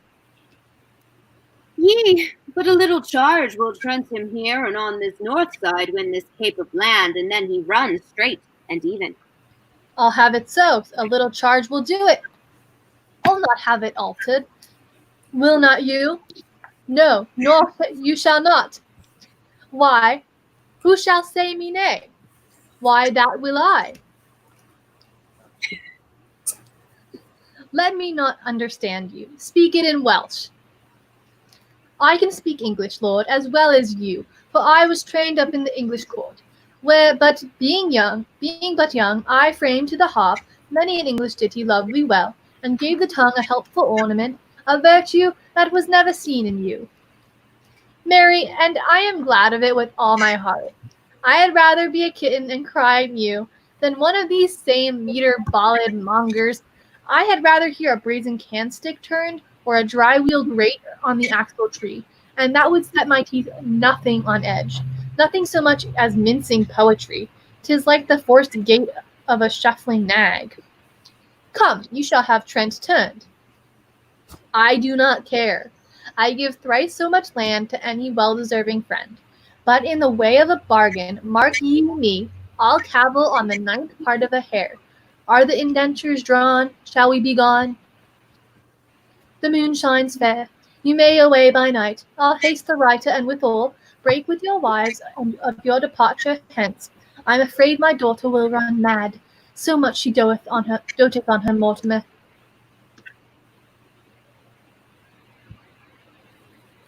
Mortimer. Exit Glendower. Oh, I'm so sorry. Exit Glendower. Now Mortimer. Yeah. Fie, cousin Percy, how you cross my father. I cannot choose. Sometimes he angers me with telling me of the mold warp and the ant, of the dreamer Merlin and his prophecies, and of a dragon and a finless fish, a clip-winged griffin and a molten raven, a crouching lion and a ramping cat, and such a deal of scambled stuff as puts me from my faith. I'll tell you what, he held me last night at least 9 hours in reckoning up the several devils' names that were his lackeys. I cried hum and well to go, but marked him not a word. Oh, He is as tedious as a tired horse, a railing wife, worse than a smoky house. I had rather live with cheese and garlic in a windmill, far, than feed on cates and have him talk to me in any summer house in Christendom. In faith he is worthy gentleman, exceedingly well read and profited, in strange concealments, valiant as a lion and wondrous affable, and as bountiful. As mines of India shall I tell you, cousin. He holds your temper in the high respect, and curbs himself even of his natural scope. When you do cross his humour, faith he does. I warrant you that man is not alive, might so have tempted him as you have done, without the taste of danger and reproof, but you do not use it oft, let me entreat you. In faith, my lord, you are too wilful blame, and since your coming hither have done enough to put him quite besides his patience. You must needs learn, lord, to amend this fault, though sometimes it shows greatness, courage, blood, and that's the dearest grace it renders you, yet oftentimes it doth present harsh rage. Defect of manners, want of government, pride, haughtiness, opinion, and disdain, the least of which haunting a noble man, loatheth men's hearts, and leaves behind a stain upon the beauty of all parts, besides beguiling them of commendation. Well, I am schooled. Good manners be your speed. Here come our wives, and let us take our leave. This is the deadly spite that angers me. My wife can speak no English, I know Welsh. My daughter weeps. She will not part with you. She'll be a soldier too. She'll to the wars. Good father, tell her that she is my Aunt Percy, shall follow in your conduct speedily. Oh, Glendower speaks to her in Welsh, and she answers him in the same. She is desperate here, a peevish, self-willed harlotry, one that no persuasion can do good upon. The lady speaks in Welsh. I understand thy looks, that pretty Welsh which thou pourest down from these swelling heavens. I am too perfect in, and but for shame in such a parley should I answer thee. The lady speaks in Welsh again. I understand thy kisses and thou mine, and that's a feeling disputation. But I will never be a truant love, till I have learned thy language for thy tongue. Make Welsh as sweet as ditties highly penned, sung by a fair queen in summer's bower, with ravishing division to her lute. Nay, if you melt, then she will run mad. The lady speaks again in Welsh. Oh, I am ignorance itself in this. She bids you on the wanton rushes lay you down, and rest your gentle head upon her lap, and she will sing the song that pleaseth you, and on your eyelids crown the god of sleep, charming your blood and pleasing heaviness, making such difference twixt wake and sleep, as is the difference betwixt day and night, and the hour before the heavenly harness team begins his golden progress in the east. With all my heart I'll sit and hear her sing. By that time will our book, I think, be drawn. Do so, and those musicians that shall play to you hang in the air 1,000 leagues from hence, and straight they shall be here. Sit and attend. Come, Kate, thou art perfect in lying down. Come, quick, quick, that I may lay my head on thy lap. Go, you giddy goose. The music plays. Now I perceive the devil understands Welsh, and 'tis no marvel he is so humorous. By'r Lady, he is a good musician. Then should you be nothing but musical, for you are altogether governed by humours. Lie still, ye thief, and hear the lady sing in Welsh. I had rather hear Lady, my brack, howl in Irish. Well, wouldst thou have thy head broken? No, Then be still. neither 'tis a woman's fault. Now God help thee. To the Welsh lady's bed. What's that? Peace, she sings. Here the lady sings a Welsh song. Come, Kate, I'll have your song too. Not mine, in good sooth. Not yours, in good sooth. Heart, you swear like a comfit maker's wife. Not you, in good sooth. And as true as I live, and as God shall mend me, and as sure as day, and give us such garnet's surety for thy oaths, as thou never walkst further than Finsbury. Swear me, Kate, as a lady, like a lady thou art, a good mouth-filling oath, and leave it in sooth. and such protest of pepper, gingerbread, the velvet guards, and Sunday citizens. Come, sing. I will not sing. 'Tis the next way to turn a sailor to be red-breast, teacher, as the indentures be drawn, all away within these 2 hours, and so come in when ye will. Exits. Come, Lord Mortimer. You are as slow, as hot Lord Percy is on fire to go. By this our book is drawn. Will but seal, and then to horse immediately. With all my heart. So, real quick, I know we in the middle of an act, but we gotta take an intermission because my dog will not chill and needs to go out. So I'll be like 5 minutes. Talk amongst yourselves. I'm really sorry. Okay. I'll be back. So, what do we think of the play so far? My favorite play. This is my favorite Shakespeare play. Oh, interesting. Is it? I've never read this one before. I had to read it in college for a Shakespeare class, and it was the only one that brought any light to my depressed self. Yeah, we read Henry V in my Shakespeare class. I haven't read that. I didn't read Henry IV, even though I wanted to, and I didn't read Henry V, even though I wanted to. Yeah, Henry V is good, but it was funny because my teacher was like, so all the people back then would have known all these characters from the other plays, and you won't know them because we didn't read those. But just imagine you have this deep attachment to these characters and things happening to them. They would have felt things, and we were like, okay, who are they? Did you guys watch The Hollow Crown? Yeah, we watched some of it. I watched the first episode. I started on the second, but I haven't had a chance to finish it yet. But like that first episode was epic. It was the cinematography was gorgeous. I think that's our watch for this month. We're doing a movie next week, and I believe it's The Hollow Crown for this month. I know it's for one of the months, and I believe it's this one. Well, when the second somebody said Tom Hiddleston, I was like, I had to get it. So, yeah. And he was like, I have to finish it. I have to. Yeah. It's quality. So good. And then there's Richard II, and somebody plays him. Yeah. Richard II is the only one before this, I believe. And we thought that it was after this. So then we like read a summary, and it was like, this person died. And we were like, well, we missed that. We missed a little bit. It's fine. We're going to go back and read it at some point. I think that's for like, we're reading like next year or something. No, we're reading it in like 2022. Jokes. So far away. This is going to be going forever. It will never end if Falstaff doesn't stop talking. It's true. He really goes on, and I'm like, this next scene is all monologues, and I'm just sitting there going like, oh no. They really out here being like, okay, give me like 5 minutes to talk, and then we'll be good. At least Howells is like mostly insults, so it's a little more fun. Yeah. What are you guys doing next month? Is it going to be the part 2?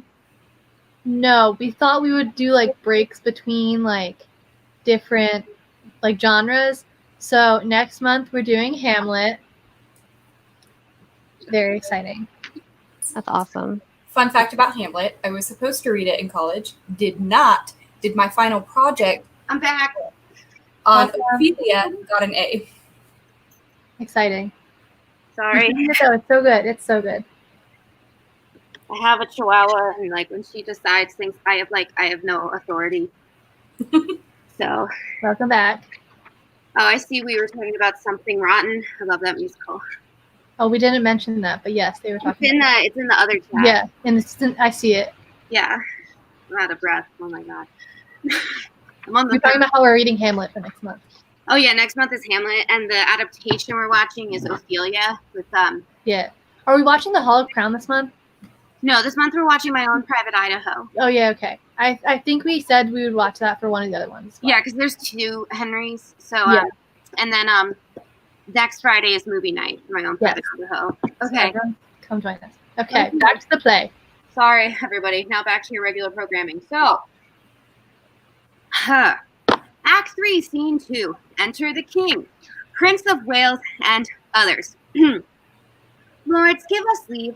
The Prince of Wales and I must have some private conference, but be near at hand, for we shall presently have need of you. Exit, Lord. For some displeasing service I have done that in his secret doom, out of my blood, he'll breed revengement and a scourge for me.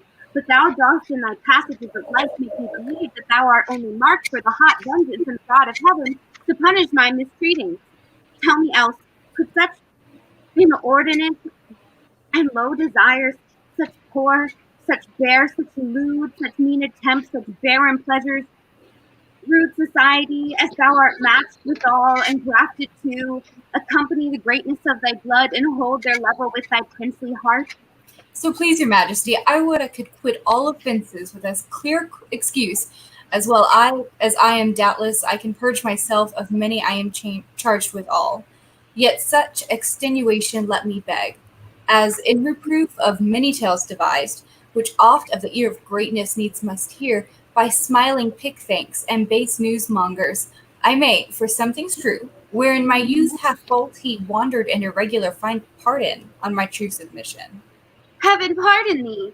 Yet let me wonder, Harry, at thy affections, which do hold a wing quite from the flight of all thy ancestors, which by thy younger brother is supplied, and art almost an alien to the hearts of all courts and princes of my blood. The hope and expectation of thy time is ruined, and the soul of every man prophetically do forethink thy fail. Had I so lavish of my presence been, so common hack-eyed in the eyes of men, so stale and cheap to vulgar company, opinion that did help me to crown, had still kept loyal to possession and left me in reputeless banishment, a fellow of no mark nor likelihood, by being seldom seen, I could not stir. For like a comet, I was wondered at, that men would tell their children, this is he. Others would say, where?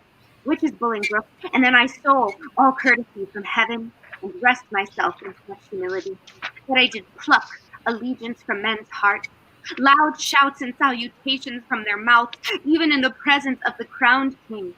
Thus I did keep my person fresh and new, my presence like a robe pontifical, never seen but wondered at.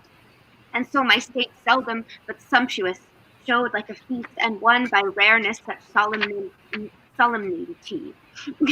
The skipping king, he ambled up and down with shallow gestures and rash baben wits, soon kindled and soon burnt, carded his state, mingled his royalty with carping fools, had his great name profaned with their scores, and gave his countenance against his name to laugh at gibbling boys, and stand the push of every beardless vain comparative, grew a companion to the common streets, and effled himself to popularity, that, being daily shallowed by men's eyes, they surfeited with honey, and began to loathe the taste of sweetness, whereof a little more than a little is by too much.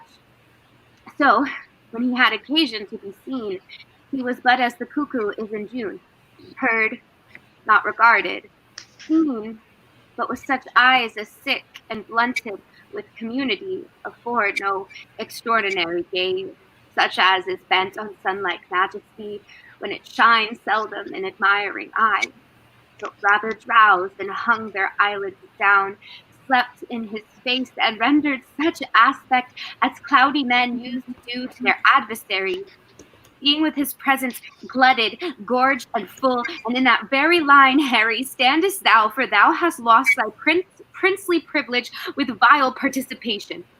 Not an eye, but is a weary of the common sight, save mine, which hath desire to see thee more, which now doth that I would not have it do, make blind itself with foolish tenderness. I shall hereafter, my thrice gracious lord, be more myself. For all the world as thou art to this hour was Richard then, when I from France set foot at Ravenspur, and even as I was then is Percy now. Now, by my scepter and my soul to boot, he hath more worthy interest to the state than thou, the shadow of secession.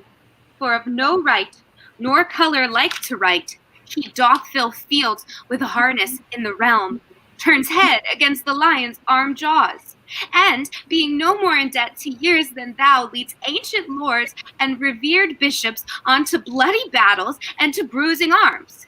What never-dying honor hath he got against renowned Douglas, whose high deeds, whose hot incursions, and great name in arms holds from all soldiers chief majority and military title capital, through all the kingdoms that acknowledge Christ?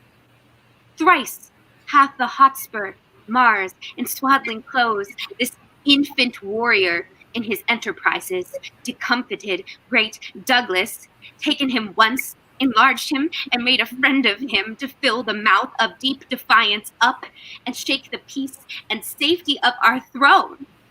And what say you to this, Percy, Northumberland, the Archbishop's grace of York, Douglas, Mortimer, capitulate against us, and are up.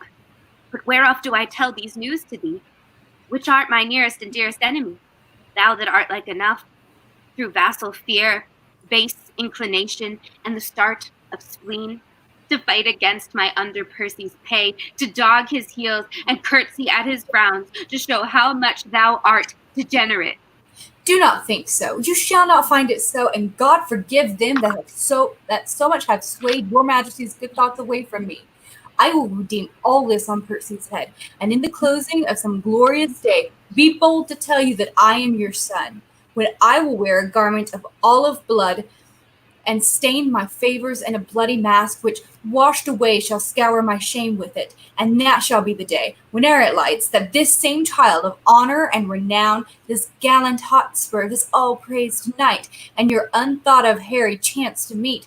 For every honor sitting on his helm, would they were multitudes, and on my head my shames redoubled. For the time will come that I shall make this northern youth exchange his glorious deeds for my indignities. Percy is but my factor, good my lord, to engross up glorious deeds on my behalf. And I will call him to so strict account that he shall render every glory up. Yea, when the slightest worship of his time, or I will tear the reckoning from his heart. This in the name of God I promise here, the which, if he be pleased, I shall perform. I do beseech your majesty may salve the long-grown wounds of my intemperance. If not, the end of life cancels all bands, and I will die 100,000 deaths, ere break the smallest parcel of this vow. 100,000 rebels die in this. Thou shalt have charge and sovereign trust herein. Enter Blunt. How now, good Blunt? Thy looks are full of speed. So hath the business that I come to speak of. Lord Mortimer of Scotland hath sent word that Douglas and the English rebels met the 11th of this month at Shrewsbury. A mighty and fearful head they are. If promises are kept on every hand, as ever offered foul play in the state. The Earl of Westmoreland set forth today, with him my son, Lord John of Lancaster, for this advertisement is 5 days old. On Wednesday next, Harry, thou shalt set forward. On Thursday we ourselves will march. Our meeting is Brignorth, and Harry, you shall march through Gloucestershire, by which account our business valued. Some 12 days hence our general forces at Bridgenorth shall meet, our hands full of business. Let's away. Advantage feeds him fat while men delay. Exits. Act 3, Scene 3, enter Falstaff and Bardolph. Bardolph, am I not fallen away vilely since this last action?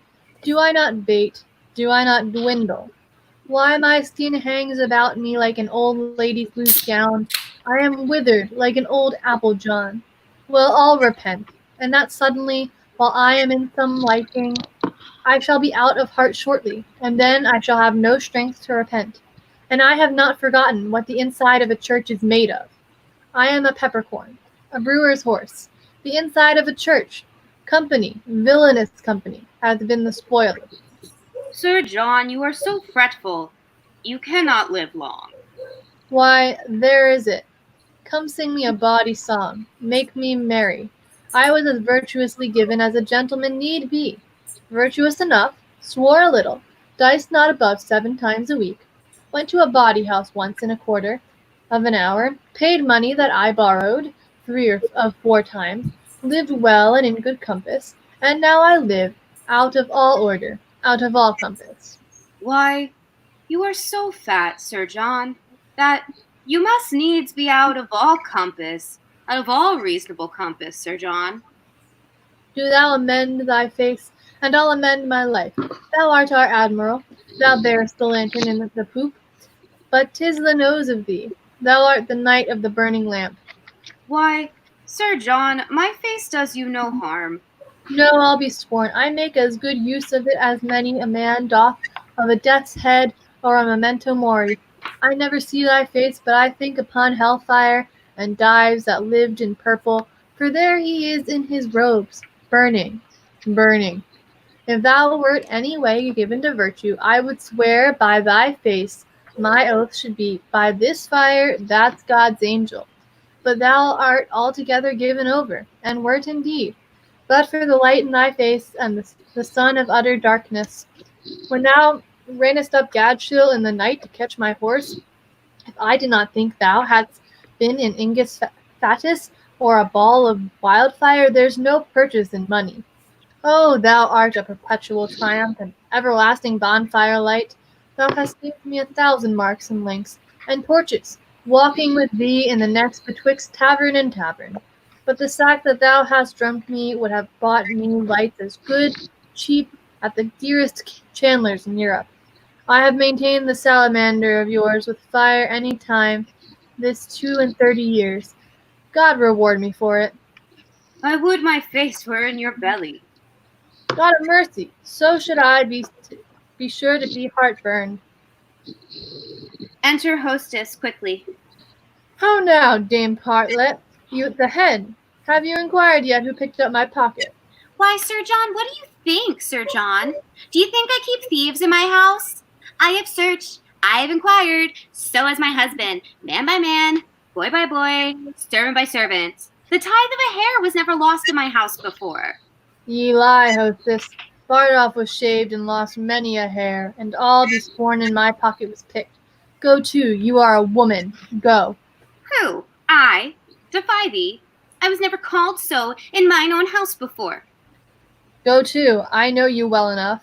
No, Sir John. You do not know me, Sir John. I know you, Sir John. You owe me money, Sir John, and now you pick a quarrel to beguile me of it? I bought you 12 of shirts on your back. Dallas, filthy Dallas. I have given them away to bakers' wives, and they have made bolters of them. Now as I am a true woman, Holland of 8 shillings an ell. You owe me money here besides, Sir John, for your diet, and by drinkings, and money lent you 24 pounds. He had his part of it, let him pay. He? Alas, he is poor, he hath nothing. How? Poor? Look upon his face. What call you rich? Let them coin his nose, let them coin his cheeks. I'll not pay a denier. What will you make a younker of me?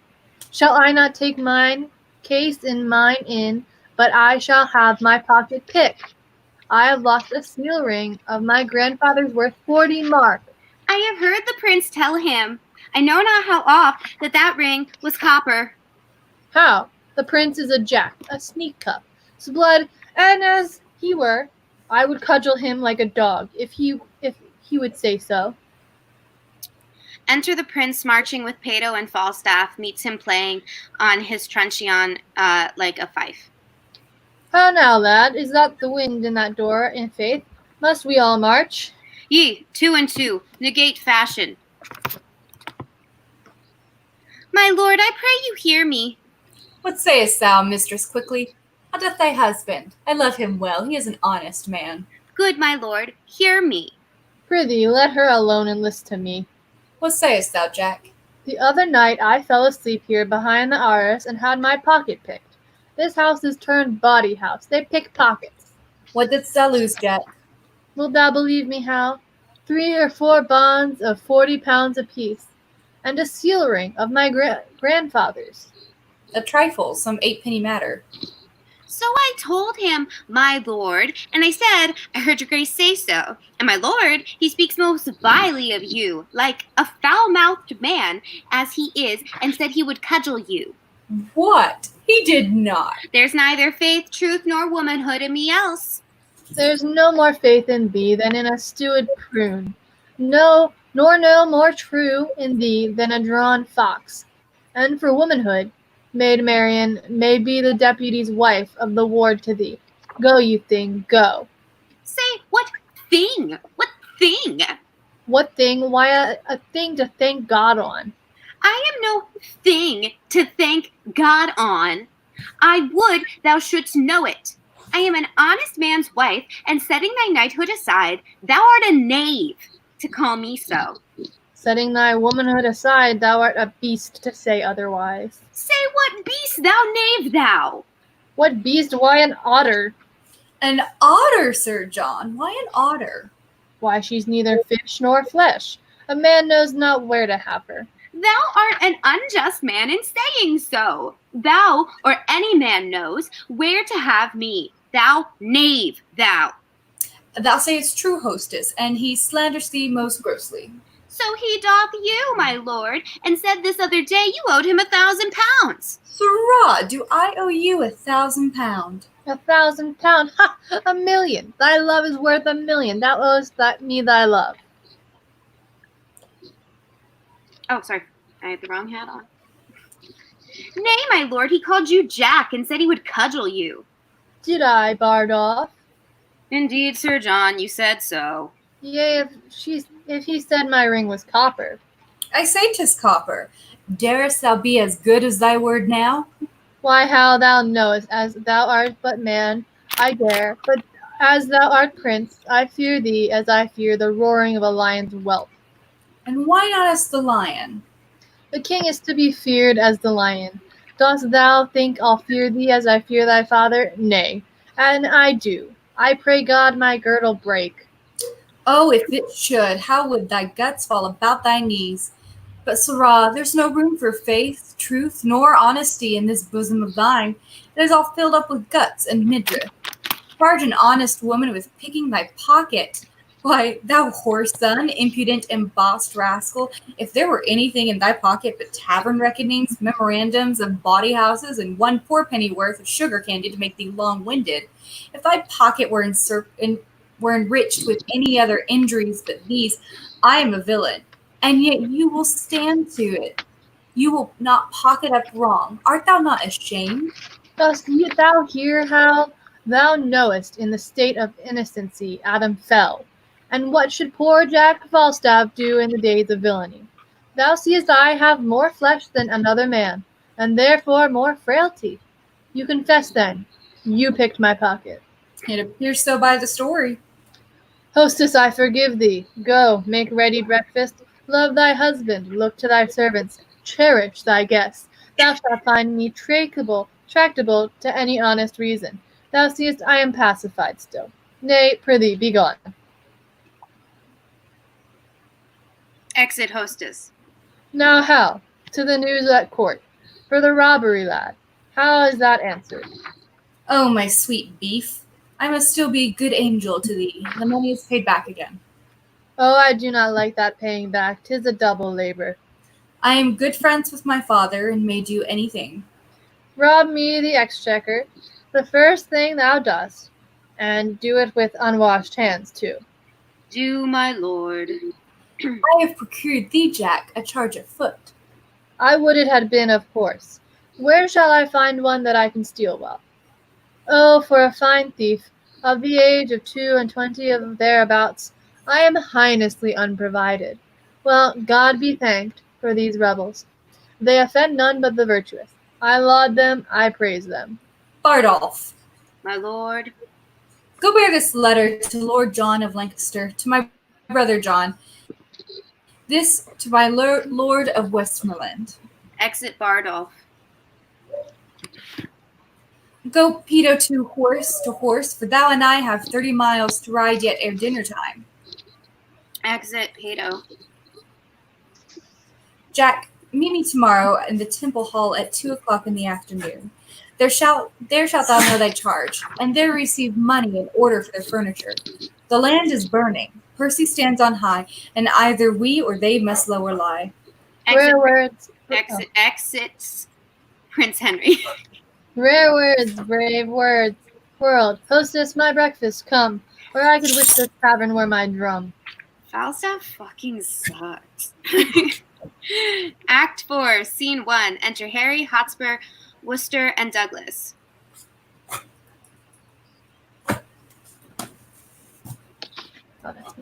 Well said, my noble Scot. If speaking truth in this fine age were not thought flattery, such attribution should the Douglas have. As not a soldier of this season's stamp should go so general current through the world, by God, I cannot flatter. I do defy the tongues of soothers, but a braver place in my heart's love hath no man than yourself. Nay, task me to my word, approve me, Lord. Kira, can you be Douglas? And also, where the hell did Cat go? I don't know. All right, Kira, can you be Douglas? Thou art the king of honor. No man so potent breathes upon the ground, but I will beard him. Enter a messenger. Do so, and 'tis well. What letters hast thou there? I can but thank you. These letters come from your father. Letters from him? Why comes he not himself? He cannot come, my lord. He is grievous sick. Zounds, how has he the leisure to be sick in such a rustling time? Who needs his power, under whose government come they along? His letters bears his mind, not I his mind. Oh, Cat's back. Bears not I his mind. Oh my God, sorry. Forgot that I'm that person too. My bad, hold on. I prithee, tell me, doth he keep his bed? He did, my lord. 4 days ere I set forth, and at the time of my departure thence, he was much feared by his physician. I would the state of time had first been whole, ere by his sickness had been vanished. His health was never better worth than now. Sick now, droop now, this sickness doth infect the very lifeblood of our enterprise. 'Tis catching hither, even to our camp. He writes me here, that inward sickness, and that his friends by deputation could not so soon be drawn, nor did he think it meet to lay so dangerous and dear a trust on any soul removed but on his own. Yet doth he give us bold advertisement that with our small conjunctions we should on, to see how fortune is disposed to us. For as he writes, there is no quailing now, because the king is certainly possessed. Of all our purposes, what say you to it? Your father's sickness is a maim to us. A perilous gash, a very limb lopped off, and yet in faith it is not. His present want seems more than we shall find it. Were it good to set the exact wealth of all our states, all at one cast, to set so rich a main on the nice hazard of one doubtful hour, it were not good. For therein we should read the very bottom and the soul of hope, the very list, the utmost bound of all our fortunes. Faith, and so we should. Where now remains a sweet reversion, we may boldly spend upon the hope of what is to come, in a comfort of retirement lives in this. A rendezvous, a home to fly unto, if that the devil and mischance took thee upon the maidenhead of our affairs. But yet I would your father had been here. The quality and hair of our attempt brooks no division. It will be thought by some that know not why he is away, that wisdom, loyalty, and mere dislike of our proceedings kept the earl from hence. And think how such an apprehension may turn the tide fearful faction, and breed a kind of question in our cause. For well you know, we of the offering side must keep aloof from strict arbitrament, and stop all sight-holes, every loop from whence the eye of reason may pry in upon us. The absence of your father draws a curtain that shows the ignorant a kind of fear before not dreamt of. You strain too far. I rather of his absence make this use. It lends a lustre and more great opinion, a larger dare to our great enterprise, than if the earl were here. For men must think, if we without his help can make a head, push against a kingdom, with his help we shall overturn its topsy-turvy town. Yet all goes well, yet all our joints are whole. As heart can think, there is no such a word spoke of in Scotland as this as this term of fear. Enter Sir Richard Vernon. Simon, can you read Vernon? Sure. Okay. Hotspur, you're up. My cousin Vernon, welcome by my soul. Pray God my news be worth a welcome, Lord. The Earl of Westmoreland, 7,000 strong, is marching hitherwards, with him Prince John. No harm, what more? And further I have learned the king himself in person is set forth, or hitherwards intended speedily, with strong and mighty preparation. He shall be welcome too. Where is his son, the nimble-footed madcap Prince of Wales, and his comrades that daft the world aside, and bid it pass? All furnished, all in arms, all plumed like estriges that with the wind baited like eagles having lately bathed, glittering in gold coats like images, as full of spirit as the month of May, and gorgeous as the sun at midsummer. Wanton as youthful goats, wild as young bulls, I saw young Harry, with his beaver on, his cuisses on his thighs, and gallantly armed, rise from the ground like feathered Mercury, and vaulted with such ease into his seat as if an angel dropped down from the clouds, to turn and wind a fiery Pegasus, and witch the world with noble horsemanship. No more, no more. Worse than the sun in March, his praise doth nourish eggs. Let them come.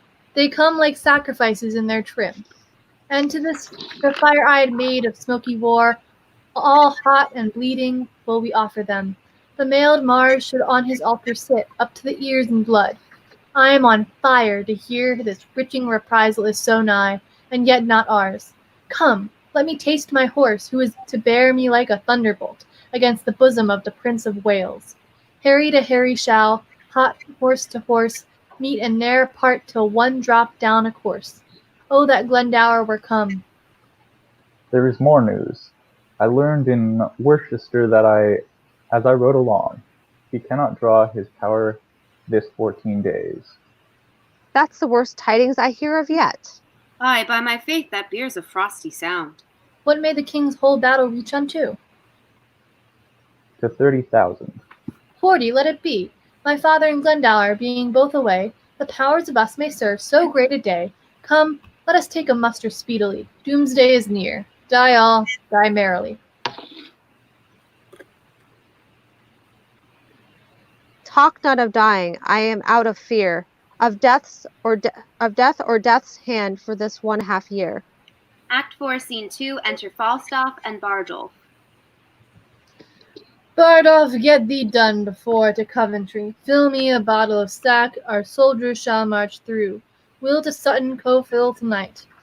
Will you give me money, Captain? Lay out, lay out. This bottle makes me an angel. And if it do, take it for thy labor. And if it make 20, take them all. I'll answer the coinage. Bid my Lieutenant Pato meet me at the town's end. I will, Captain. Farewell. Exits.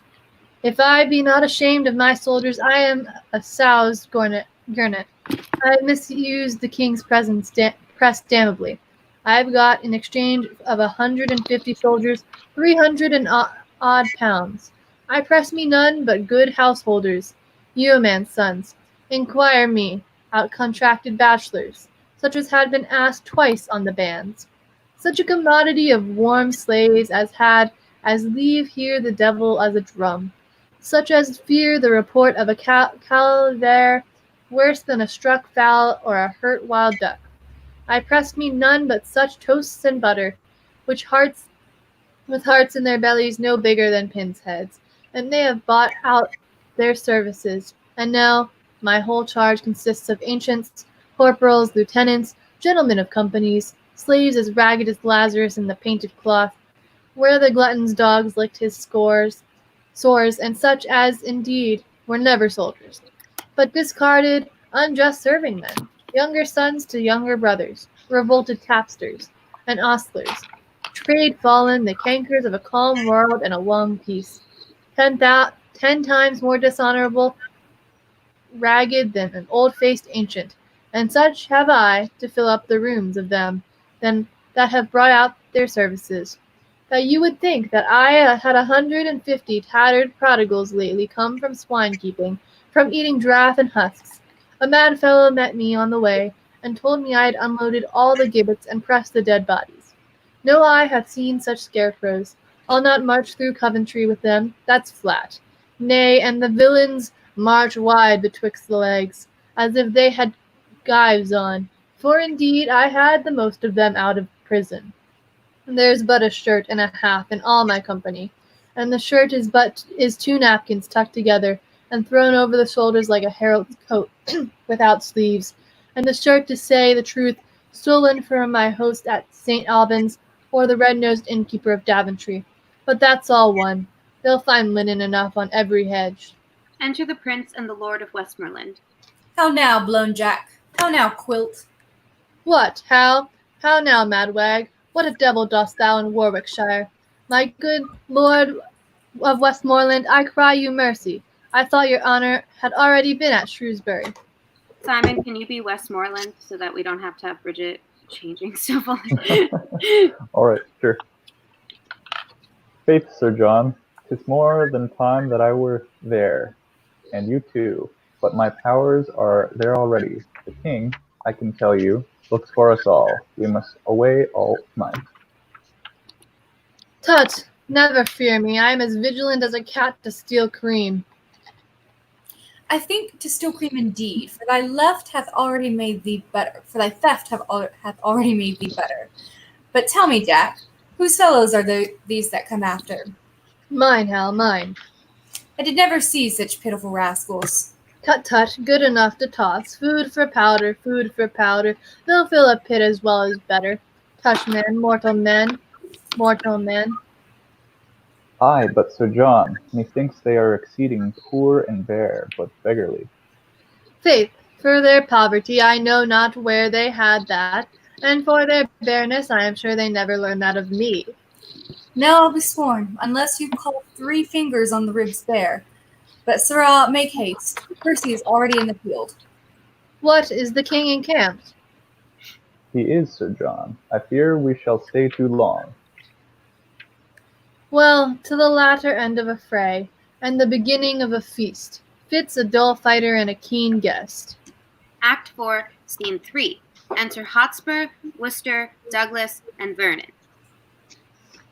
We'll fight him tonight. With him tonight. It may not be.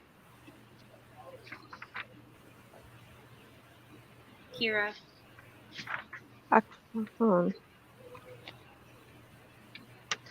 You Douglas. Yeah. Act 4, Scene 3. I think my book's missing that. Okay, you just say you give him then advantage. You give him an advantage. Simon, you're Vernon. Not a whit. Why say you so? Looks he not for supply? So do we. He is certain, ours is doubtful.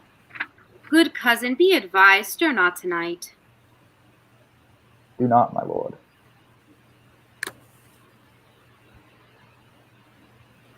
Douglas. Oh, okay, I found it. Yea or tonight. No, hold on, that's not it. It should say I'm sorry. Do not, my lord. No, you do not counsel well.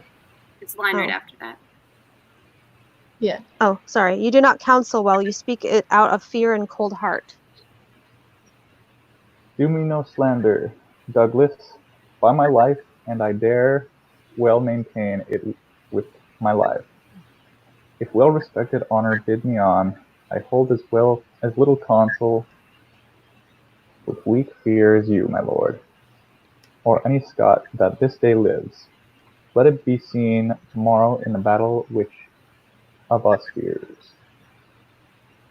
Yea or tonight. Content. Tonight, say I. Come it may not be. I wonder much, being men of such great leading as you are, that you foresee not what impediments drag back our expedition. Certain horse of my cousin Vernon are not yet come by. Your uncle Worcester's horse come but today, and now their pride and mettle is asleep. Their courage with hard labor tame and dull, that not a horse is half the half of himself. So are the horses of the enemy in general. Journey baited and brought low. The better part of ours are full of rest. The number of the king exceedeth ours. For God's sake, cousin, stay till all come in. The trumpet sounds a parley. Enter Sir Walton Blunt. I come with gracious offers from the king, if you vouchsafe me hearing and respect. Welcome, Sir Walter Blunt, and would to God you were our determination. Some of us love you well, and even though some envy your great deservings and good name, because you are not of our quality, but stand against us like an enemy. And God defend, but still I should stand so long as out of limit and true rule you stand against anointed majesty. But to my charge, the king hath sense to know the nature of your griefs, and whereupon you conjure from the breast of civil peace such bold hostility, teaching his duteous and audacious cruelty. If that the king have any way your good deserts forgot, which he confesseth from to be manifold, he bids you name your griefs, and with all speed you shall have your desire, interest, and pardon absolute for yourself and these herein misled by your suggestion. The king is kind, and well we know the king knows at what time to promise, when to pay. My father and my uncle and myself did give him that same royalty he wears. And when he was not 26 strong, sick in the world's regard, wretched and low, a poor-minded outlaw sneaking home, my father gave him welcome to the shore.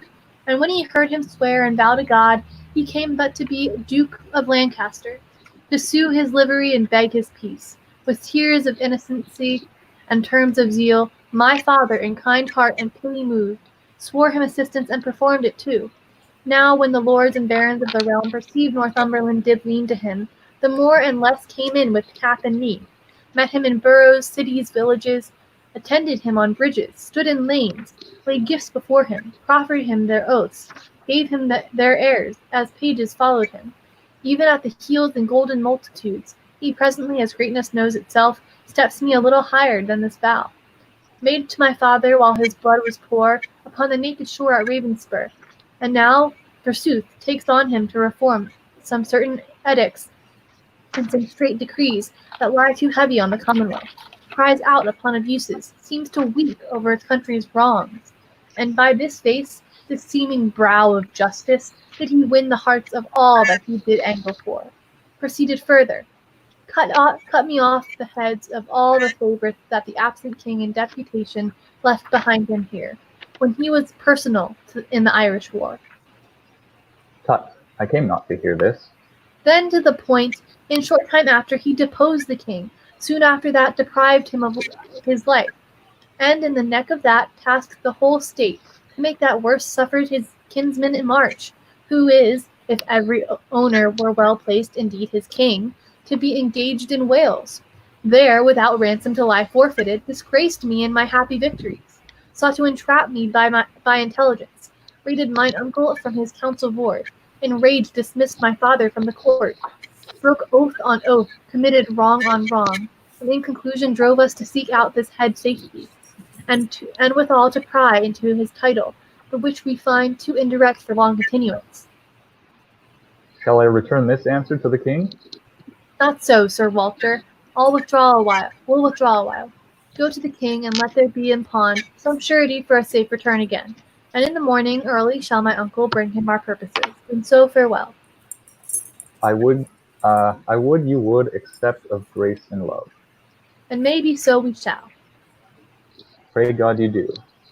Act 4, Scene 4. Can Kat, you read Archbishop of York, and Kira, can you read Sir Michael? Yes. Okay, great. Act 4, Scene 4. Enter the Archbishop of York and Sir Michael. Hi, good Sir Michael. Bear this sealed brief with winged haste to the Lord Marshal. This to my cousin Scroop, and all the rest to whom they are directed. If you knew how much they do to import, you would make haste. My good lord, I guess they're tenor. Like enough you do. Tomorrow, good Sir Michael, is a day wherein the fortune of 10,000 men must bide the touch. For Sir at Shrewsbury, as I am truly given to understand, the king with mighty and quick-raised power meets with Lord Harry, and I fear, Sir Michael, what with the sickness of Northumberland, whose power was in the first proportion, and what with Owen Glendower's absence thence, who with them was a rated sinew too, and comes not in, or ruled by prophecies, I fear the power of Percy is too weak to wage an instant trial with the king. Why, my good lord, you need not fear. There is Douglas and Lord Mortimer. No, Mortimer is not there. But there is Mordrake, Vernon, Lord Harry Percy, and there is my lord of Worcester, Worcester. and a head of gallant warriors, noble gentlemen. And so there is, but yet the king hath drawn the special head of all the land together, the Prince of Wales, Lord John of Lancaster, the noble Westmoreland, and warlike Blunt, and more rivals and dear men of estimation and command in arms. No doubt, my lord, they shall be well opposed. I hope no less, yet needful 'tis to fear, and to prevent the worst, Sir Michael, speed, for if Lord Percy thrive not ere the king dismiss his power, he means to visit us, for he hath heard of our confederacy, and 'tis but wisdom to make strong against him. Therefore make haste, I must go write again to other friends, and so farewell, Sir Michael. Act 5, Scene 1. Enter the King, Prince of Wales, Lord John of Lancaster, Earl of Westmoreland, Sir Walter Blunt, and Falstaff. How bloodily the sun begins to peer above yon busky hill! The day looks pale at this distemperature. The southern wind doth play the trumpet to his purposes, and by his hollow whistling in the leaves foretells a tempest and a blustering day. Then with the losers let it sympathize, for nothing can seem foul to those that win. The trumpet sounds. The trumpet sounds.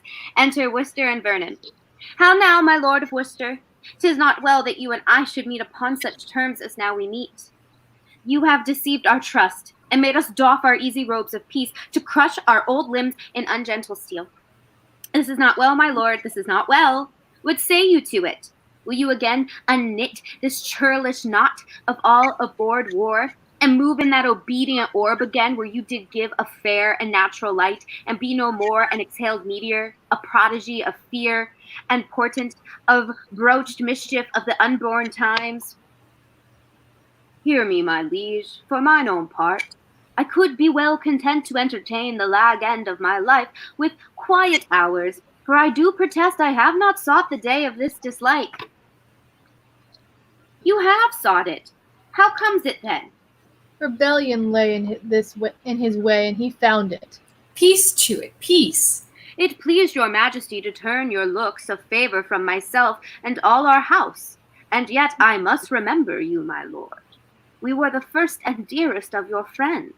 For you, my staff of office, and did I break in Richard's time and posted day and night to meet you on the way and kiss your hand, when yet you were in place and in account nothing so strong and fortunate as I. It was myself, my brother, and his son that brought you home and boldly did outdate the danger of the time. You swore to us, and you did swear that oath at Doncaster that you did nothing of purpose against the state, nor claim no further than your new fallen right, the seat of Gaunt, dukedom of Lancaster. To this we swore our aid. But in short space, it rained down fortune showering on your head, and such a flood of greatness fell on you, what with our help, what with the absent king, what with the injuries of wanton time, the seeming sufferances that you have borne, and the contrarious winds that held the king so long in the unlucky Irish wars, that all in England did repute him dead.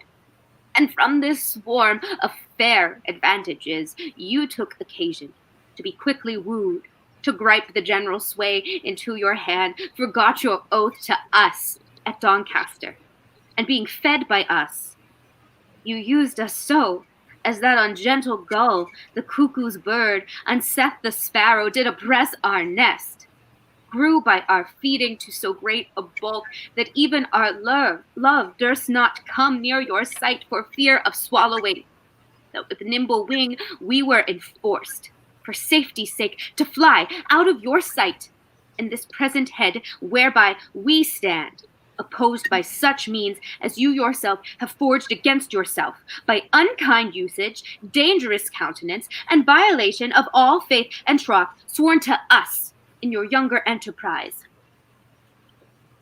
These things indeed you have articulated, proclaimed at market crosses, read in churches, to face the garment of rebellion, with some fine color that may please the eyes, or fickle changelings and poor discontents, which gape and rub at the elbow of the news of hurly-burly innovation.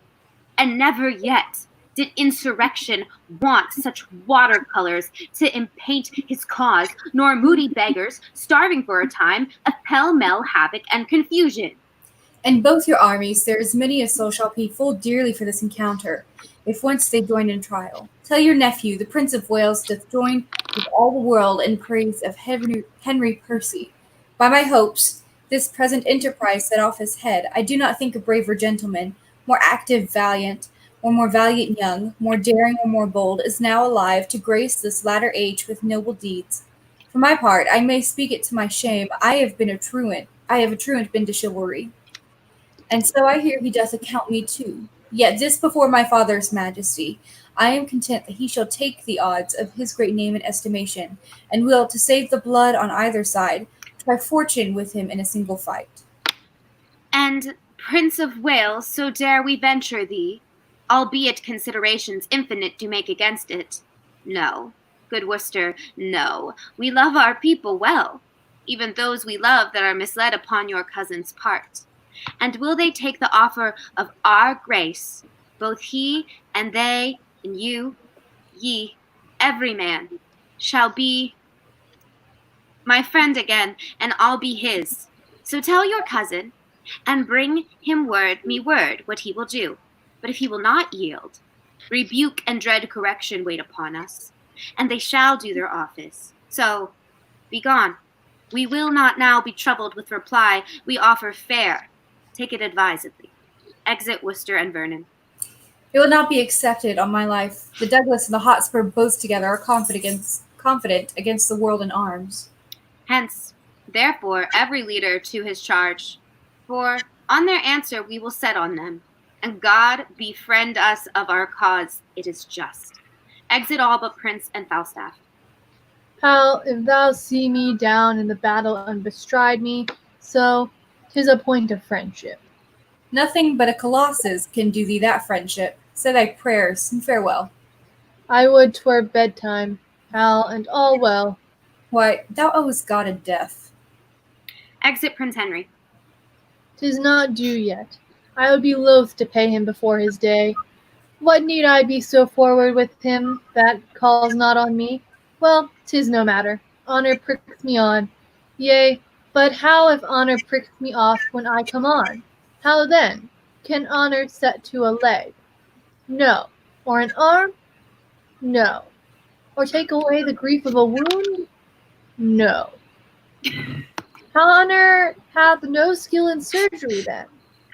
No. What is honor? A word.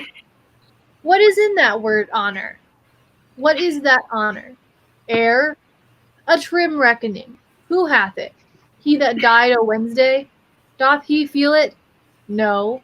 Doth he hear it? No. 'Tis insensible then. Yea, to the dead. But will it not live with the living? No. Why, detraction will not suffer it. Therefore I'll none of it. Honor is a mere scutcheon, and so ends my catechism. Act 5, Scene 2. Enter Worcester and Sir Richard Vernon. Oh no, my nephew must not know. Sir Richard, the liberal kind offer of the king. 'Twere best he did. Then we are all undone. It is not possible, it cannot be. The king would keep his word in loving us. He will suspect us still and find a time to punish this offense and other faults. Supposition all our life shall be stuck full of eyes, for treason is but trusted like the fox, who never so tame, so cherished and locked up, will have a wild trick of his ancestors. Look how he can, or sad or merrily, interpretation will misquote our looks, and we shall feed like oxen at a stall. The better cherish still the nearer death. My nephew's trespasses may be well forgot, and hath the excuse of youth and heat and blood, and an adopted name of privileged. A harebrained Hotspur, governed by a spleen. All his offences live upon my head, and on his father's. We did train him on, and his corruption being taken from us, we as the spring of all shall pay for all. Therefore, good cousin, let not Harry know. In any case, the offer of the king. Deliver what you will, I'll say 'tis so. Here comes your cousin. Enter Hotspur and Douglas. My uncle is returned. Deliver up my lord of Westmoreland. Uncle, what news? The king will build you battle the king will bid you battle presently. Here are your Douglas. Okay. Defy him by the Lord of Westmoreland. Lord Douglas, go you and tell him so. Marry and shall very willingly. Exit Douglas. There is no seeming mercy in the king. Did you beg any? God forbid. I told him gently of our grievances, of his oath-breaking which he mended thus, by now forswearing that he is forsworn. He calls us rebels, traitors, and will scourge with haughty arms in this hateful name of us. Enter Douglas. Arm, gentlemen, to arms, for I have thrown a brave defiance in King Henry's teeth. And Westmoreland that was engaged did bear it, which cannot choose but bring him quickly on. The Prince of Wales stepped forth before the king, and nephew challenged you to single fight. Oh, would the quarrel lay upon our heads, and that no man might draw short of breath today, but I and Harry Monmouth. Tell me, how showed his tasking? Seemed it in contempt? No, by my soul. I never in my life did hear a challenge urged more modestly, unless a brother dare the gentle exercise and proof of arms. Gave you all the duties of a man, trimmed up your praises with a princely tongue, spoke to your deservings like a chronicle, making you ever better than his pause, by still dispraising praise valued in you, and which became him like a prince indeed. He made a blushing sitle of himself, and chid his truant youth with such a grace, as if he mastered there a double spirit of teaching and of learning instantly. There did he pause, but let me tell the world, if he outlived the envy of this day, England did never owe so sweet a hope, so much disconstrued in his wantonness. Cousin, I think thou art enamored on his follies. Never did I hear of any prince so wild a libertine. But be he as he will, yet once ere night I will embrace him with a soldier's arm, that he shall shrink under my courtesy. Arm with speed, and fellows, soldiers, friends, better consider what you have to do than I. That have not well the gift of tongue can lift your blood up with persuasion. Enter a messenger. My lord, here are letters for you. I cannot read them now. Oh, gentlemen, the time of life is short. To spend the shortness basely were too long. If life did ride upon a dial's point, still ending at the arrival of an hour, and if we live to tread on kings. If die, brave death, when princes die with us. Now, for our consciences, the arms are fair, when the intent of bearing them is just. Enter another messenger. Cat, can you read that? My lord, prepare, the king comes on apace. I thank him that he cuts me from my tale, for I profess not talking, only this, let each man do his best, and here I draw a sword, whose temper I intend to stain with the best blood that I can meet withal in the adventure of this perilous day. Now, Esperance, Percy, and set on, sound all the lofty instruments of war, and by that music let us all embrace, for heaven to earth, some of us never shall a second time do such a courtesy. They embrace and exit. The trumpets sound. Ba-da-ba-da. The king enter with power, alarm unto battle. Then enter Douglas and Sir Walter Blunt, dressed like the king. What is thy name? What in the battle dost thou cross at me? What honor dost thou seek upon my head? Douglas, I'm sorry. you're okay. A lot of characters here.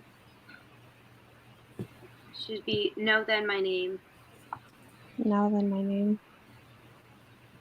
Know then my name. Oh, know then my name is Douglas, and I do haunt thee in the battle thus, because some tell me that thou art a king. They tell thee true. The Lord of Stafford, dear, today hath bought thy likeness, for instead of thee, King Harry, this sword hath ended him, so shall it thee, unless thou yield thee as my prisoner. I was not born a yielder, thou proud Scot, and thou shalt find a king that will revenge Lord Stafford's death. Fight. Blunt is slain. Then enters Hotspur.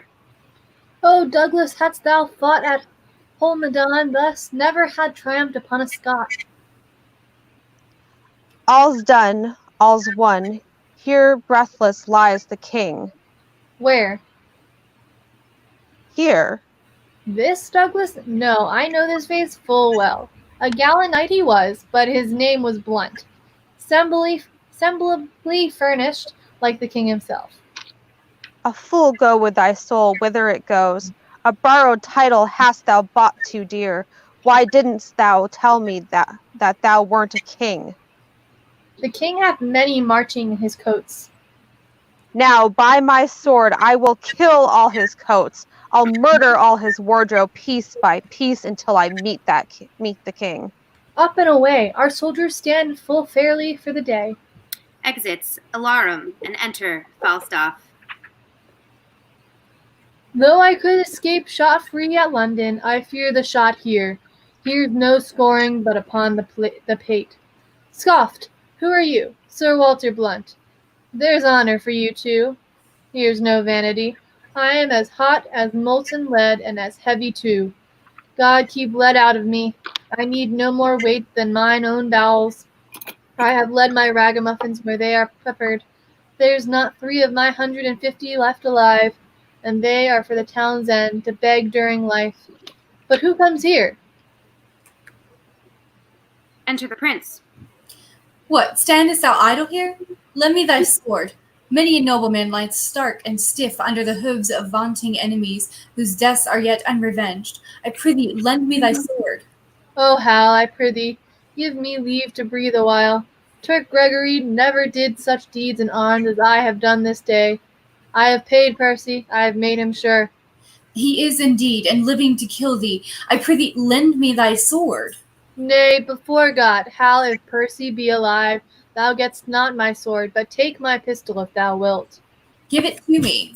What, is it in the case? Aye, Hal, 'tis hot, 'tis hot. There's that will sack a city. I had no idea they had guns at this point in time. The prince draws out a bottle of sack. What, is it a time to jest and dally now? Exits. He throws it at him as he leaves. Well, if Percy be alive, I'll pierce him. If he do come in my way, so if he do not, if I come in his willingly, let him make a carbonado of me. I like not such grinning honor as Sir Walter hath. Give me life, which if I can save so, if not, honor comes unlooked for, and there's an end. Act 5, Scene 3. Alarum. Excursions. Enter the king, the prince, Lord John of Lancaster, and Earl of Westmoreland. I prithee, Harry, withdraw thyself. Thou bleedst too much. Lord John of Lancaster, go you with him. Who the hell is Prince John?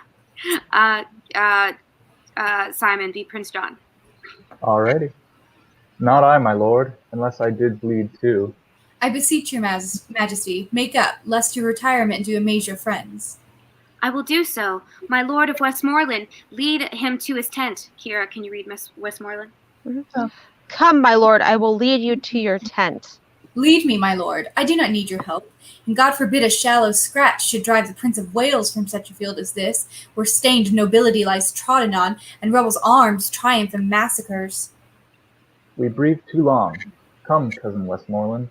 Our duty this way lies. For God's sake, come. Exit Lancaster and Westmoreland. By God, thou hast deceived me, Lancaster. I did not think thee lord of such a spirit. Before I loved thee as a brother, John, but now I do respect thee as my soul. I saw him hold Lord Percy at the point with lustier maintenance than I did look for of such an ungrown warrior. Oh, this boy lends mettle to us all. Enter Douglas. Another king? They grow like hydra heads. I am Douglas, fatal to all those that wear those colors of them. What art thou, that counterfeitest the person of a king? The king himself, who Douglas grieves at heart so many of his shadows thou hast met, and not the very king. I have 2 boys. Seek Percy and thyself about the field, but seeing thou fall'st on me so luckily, I will assay thee, so defend thyself. I fear thou art counterfeit, and yet in faith thou bearest thee like a king. But mine I am sure thou art, who there thou be, and thus I win thee. They fight, the king being in danger. Enter the prince. Hold up thy head, vile Scot, or thou art like never to hold it up again. The spirits of valiant Shirley, Stafford, Blunt are in my arms. It is the Prince of Wales that threatens thee, who never promiseth but he means to pay. They fight, Douglas flees. Cheerly, my lord, how fares your grace? Sir Nicholas Gauzy hath for succour sent, and so hath Clifton. I'll to Clifton straight. Stay, and breathe a while. Thou hast redeemed thy lost opinion, and showed thou makest some tender of my life, and this fair rescue thou hast brought to me. O God, they did me too much injury, that ever said I hearkened for your death. If it were so, I might have let alone the insulting hand of Douglas over you, which would have been as speedy in your end as all the poisonous potions in the world, and saved the treacherous labor of your son. Make up to Clifton, all to Sir Nicholas Gauzy, exits and enter Hotspur. If I mistake not, thou art Harry Monmouth. Thou speakest as if I would deny my name. My name is Harry Percy. Why, then I see a very valiant rebel of the name. I am the Prince of Wales, and think not, Percy, to share with me in glory any more. 2 stars keep not their motion in one sphere, nor can one England brook a double reign of Harry Percy and the Prince of Wales. Nor shall it, Harry, for the hour is come to end the one of us. And would to God thy name and arms were now as great as mine. I'll make it greater ere I part from thee, and all the budding honours on thy crest I'll crop to make a garland for my head. I can no longer brook thy vanities. They fight, enter Falstaff. Well said. Ha!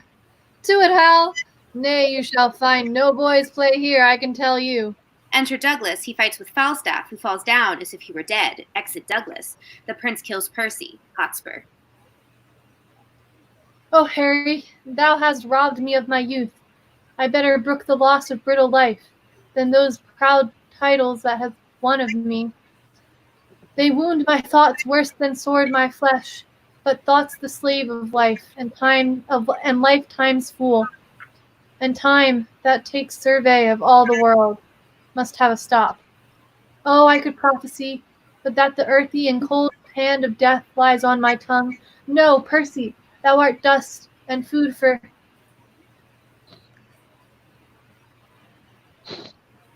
dies. For worms, brave Percy, fare thee well, great heart. Ill-weaved ambition, how much art thou shrunk, when that this body did contain a spirit, a kingdom for it was too small a bound. But now 2 paces of the vilest earth is room enough. This earth that bears thee dead bears not alive so stout a gentleman. If thou wert sensible of courtesy, I should not make so dear a show of zeal, but let my favours hide thy mangled face, and even in thy behalf I'll thank myself for doing these fair rites of tenderness. Adieu, and take thy praise with thee to heaven. Thy ignominy sleep with thee in the grave, but not remembered in thy epitaph. He spies Falstaff on the ground. Sorry. What, old acquaintance, cannot all this flesh keep in a little life? Poor Jack, farewell. I could have better spared a better man. I should have a heavy miss of thee, if I were much in love with vanity. Death hath not struck so fat a deer today, though many deer in this bloody fray. Embowelled will I see thee by and by, till then in blood by noble Percy lie. Falstaff gets up. Embowelled. If thou embowel me today, I'll give you leave to ponder me and eat me tomorrow. Tomorrow. His blood 'twas time to counterfeit, or that hot termagant Scot had paid me to Scot and loot too. Counterfeit? I lie. I am no counterfeit. To die is to be a counterfeit, for he is but the counterfeit of a man who hath not the life of a man. But to counterfeit dying, where a man thereby liveth, is to be no counterfeit, but the true and perfect image of life indeed. The better part of valor is discretion, in the which better part I have saved my life. Zounds, I am afraid of this gunpowder Percy, though he be dead. How if he should counterfeit too and rise? By my faith, I am afraid he would prove the better counterfeit. Therefore I'll make him sure, yea, and I'll swear I killed him. Why may not he rise as well as I? Nothing confutes me but eyes, and nobody sees me. Therefore, sirrah! Stabs him. With a new wound in your thigh, come you along with me. Takes Hotspur on his back, enter Prince and John of Lancaster. Come, brother John, full bravely. Hast thou fleshed thy maiden sword? But soft, whom have we here? Did you not tell me this fat man was dead? I did. I saw him dead, breathless and bleeding on the ground. Art thou alive? Or is it fantasy that plays upon our eyesight? I prithee speak. We will not trust our eyes without our ears. Thou art not what thou seemst. No, that's certain. I am not a double man, but if I be not Jack Falstaff, then I am a Jack. There is Percy. Throws body down on the ground. If your father will do me any honor, so, if not, let him kill the next Percy himself. I look to be either Earl or Duke, I can assure you. Why, Percy I killed myself, and saw thee dead. Didst thou? Lord, how this world is given to lying. I grant you I was down and out of breath, and so was he. Though we rose both, and at an instant, and fought a long hour by Shrewsbury clock, if I may be believed, so. If not, let them that should reward valor bear the sin upon their own heads. I'll take it upon my death. I gave him this wound in the thigh. If the man were alive and would deny it, zounds, I would make him eat a piece of my sword. This is the strangest tale that ever I heard. This is the strangest fellow, brother John. Come, bring your luggage nobly on your back. For my part, if a lie may do thee grace, I'll gild it with the happiest terms I have. A treat is sounded. The trumpet sounds retreat. The day is ours. Come, brother, let us to the highest of the field to see what friends are living who are dead. Exit Prince Henry and Lancaster. I follow, as they say, for reward. He that rewards me, God reward him. If I do grow great, I'll grow less, for I'll purge and leave sack, and live cleanly as a nobleman should do. Act 5, Scene 4. The trumpets sound. The trumpets sound. Enter the King, Prince of Wales, Lord John of Lancaster, Earl of Westmoreland, and others, with Worcester and Vernon prisoners. Thus ever did rebellion find rebuke, ill-spirited Worcester. Did we not send grace, pardon, and terms of love to all of you? And wouldst thou turn our offers contrary, misuse the tenor of thy kinsman's trust? 3 knights upon our party slain today, a noble earl, and many a creature else had been alive this hour. If like a Christian thou hadst truly borne betwixt our aimless true intelligence. What I have done, my safety urged me to, and I embrace this fortune patiently, since not to be avoided it falls on me. Bear Worcester to death, and Vernon too. Other offenders we will not pause upon. Exit Worcester and Vernon. How goes the field? The noble Scot, Lord Douglas, when he saw the fortune of the day, quite turned from him. The noble Percy slain, and all his men upon the foot of fear fled with the rest. And falling from a hill, he was so bruised that the pursuers took him. At my tent the Douglas is, and I beseech your grace I may dispose of him. With all my heart. Then, brother John of Lancaster, to you this honorable bounty shall belong. Go to the Douglas, and deliver him up to his pleasure, ransomless and free. His valor shone upon our crests today, hath taught us how to cherish such high deeds, even in the bosom of our adversaries. Then this remains, that we divide our power. You, son John, and my cousin Westmoreland. Skip Lancaster. Lancaster's not in my copy. Sorry. Go ahead, Lancaster. I thank your grace for this high courtesy, which I shall give away immediately. Now is it me? Yeah. Sorry. Yeah. I don't know why the hell that's not in mine. Then this remains. Then we divide our power. You, son John, and my cousin Westmoreland, towards York, shall bend you with your dearest speed to meet Northumberland and the prelate Scroop, who, as we hear, are busily in arms. Myself and you, son Harry will towards Wales, to fight with Glendower and the Earl of March. Rebellion in this land shall lose his way, beating the check of such another day. And since this business so fair is done, let us not leave till all our own be won. Exits the end. Yay! Every month. Who says you can't do it with just 5 people? No. I am surrounded by hats. They're all over the place. Yeah. They're all over the goddamn place. Oh my Me too. goodness. This is a long one, so Yeah, thanks. Thank you if you made it to the end. We Yeah, appreciate you. I'm shook. I forgot how long this one was. Facts. And there's a part 2. So like So next month we are going to be reading Hamlet. Thank God it's shorter and there's way less characters. So and we'll have next Friday we're going to be doing a movie night where we're going to be watching My Own Private Idaho, which you can find on Amazon and YouTube. We live tweet along on Twitter, and then the Friday after that, Bridget and I will be back on this channel to have like the book show, like the book club discussion about the play. And then near the end of the month, we will have the sign up sheet up again, just open casting call for Hamlet, and we're watching Ophelia next month. So thanks everybody Thanks for for watching. joining.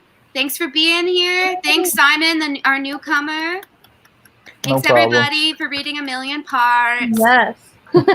And goodbye. bye. Shakespeare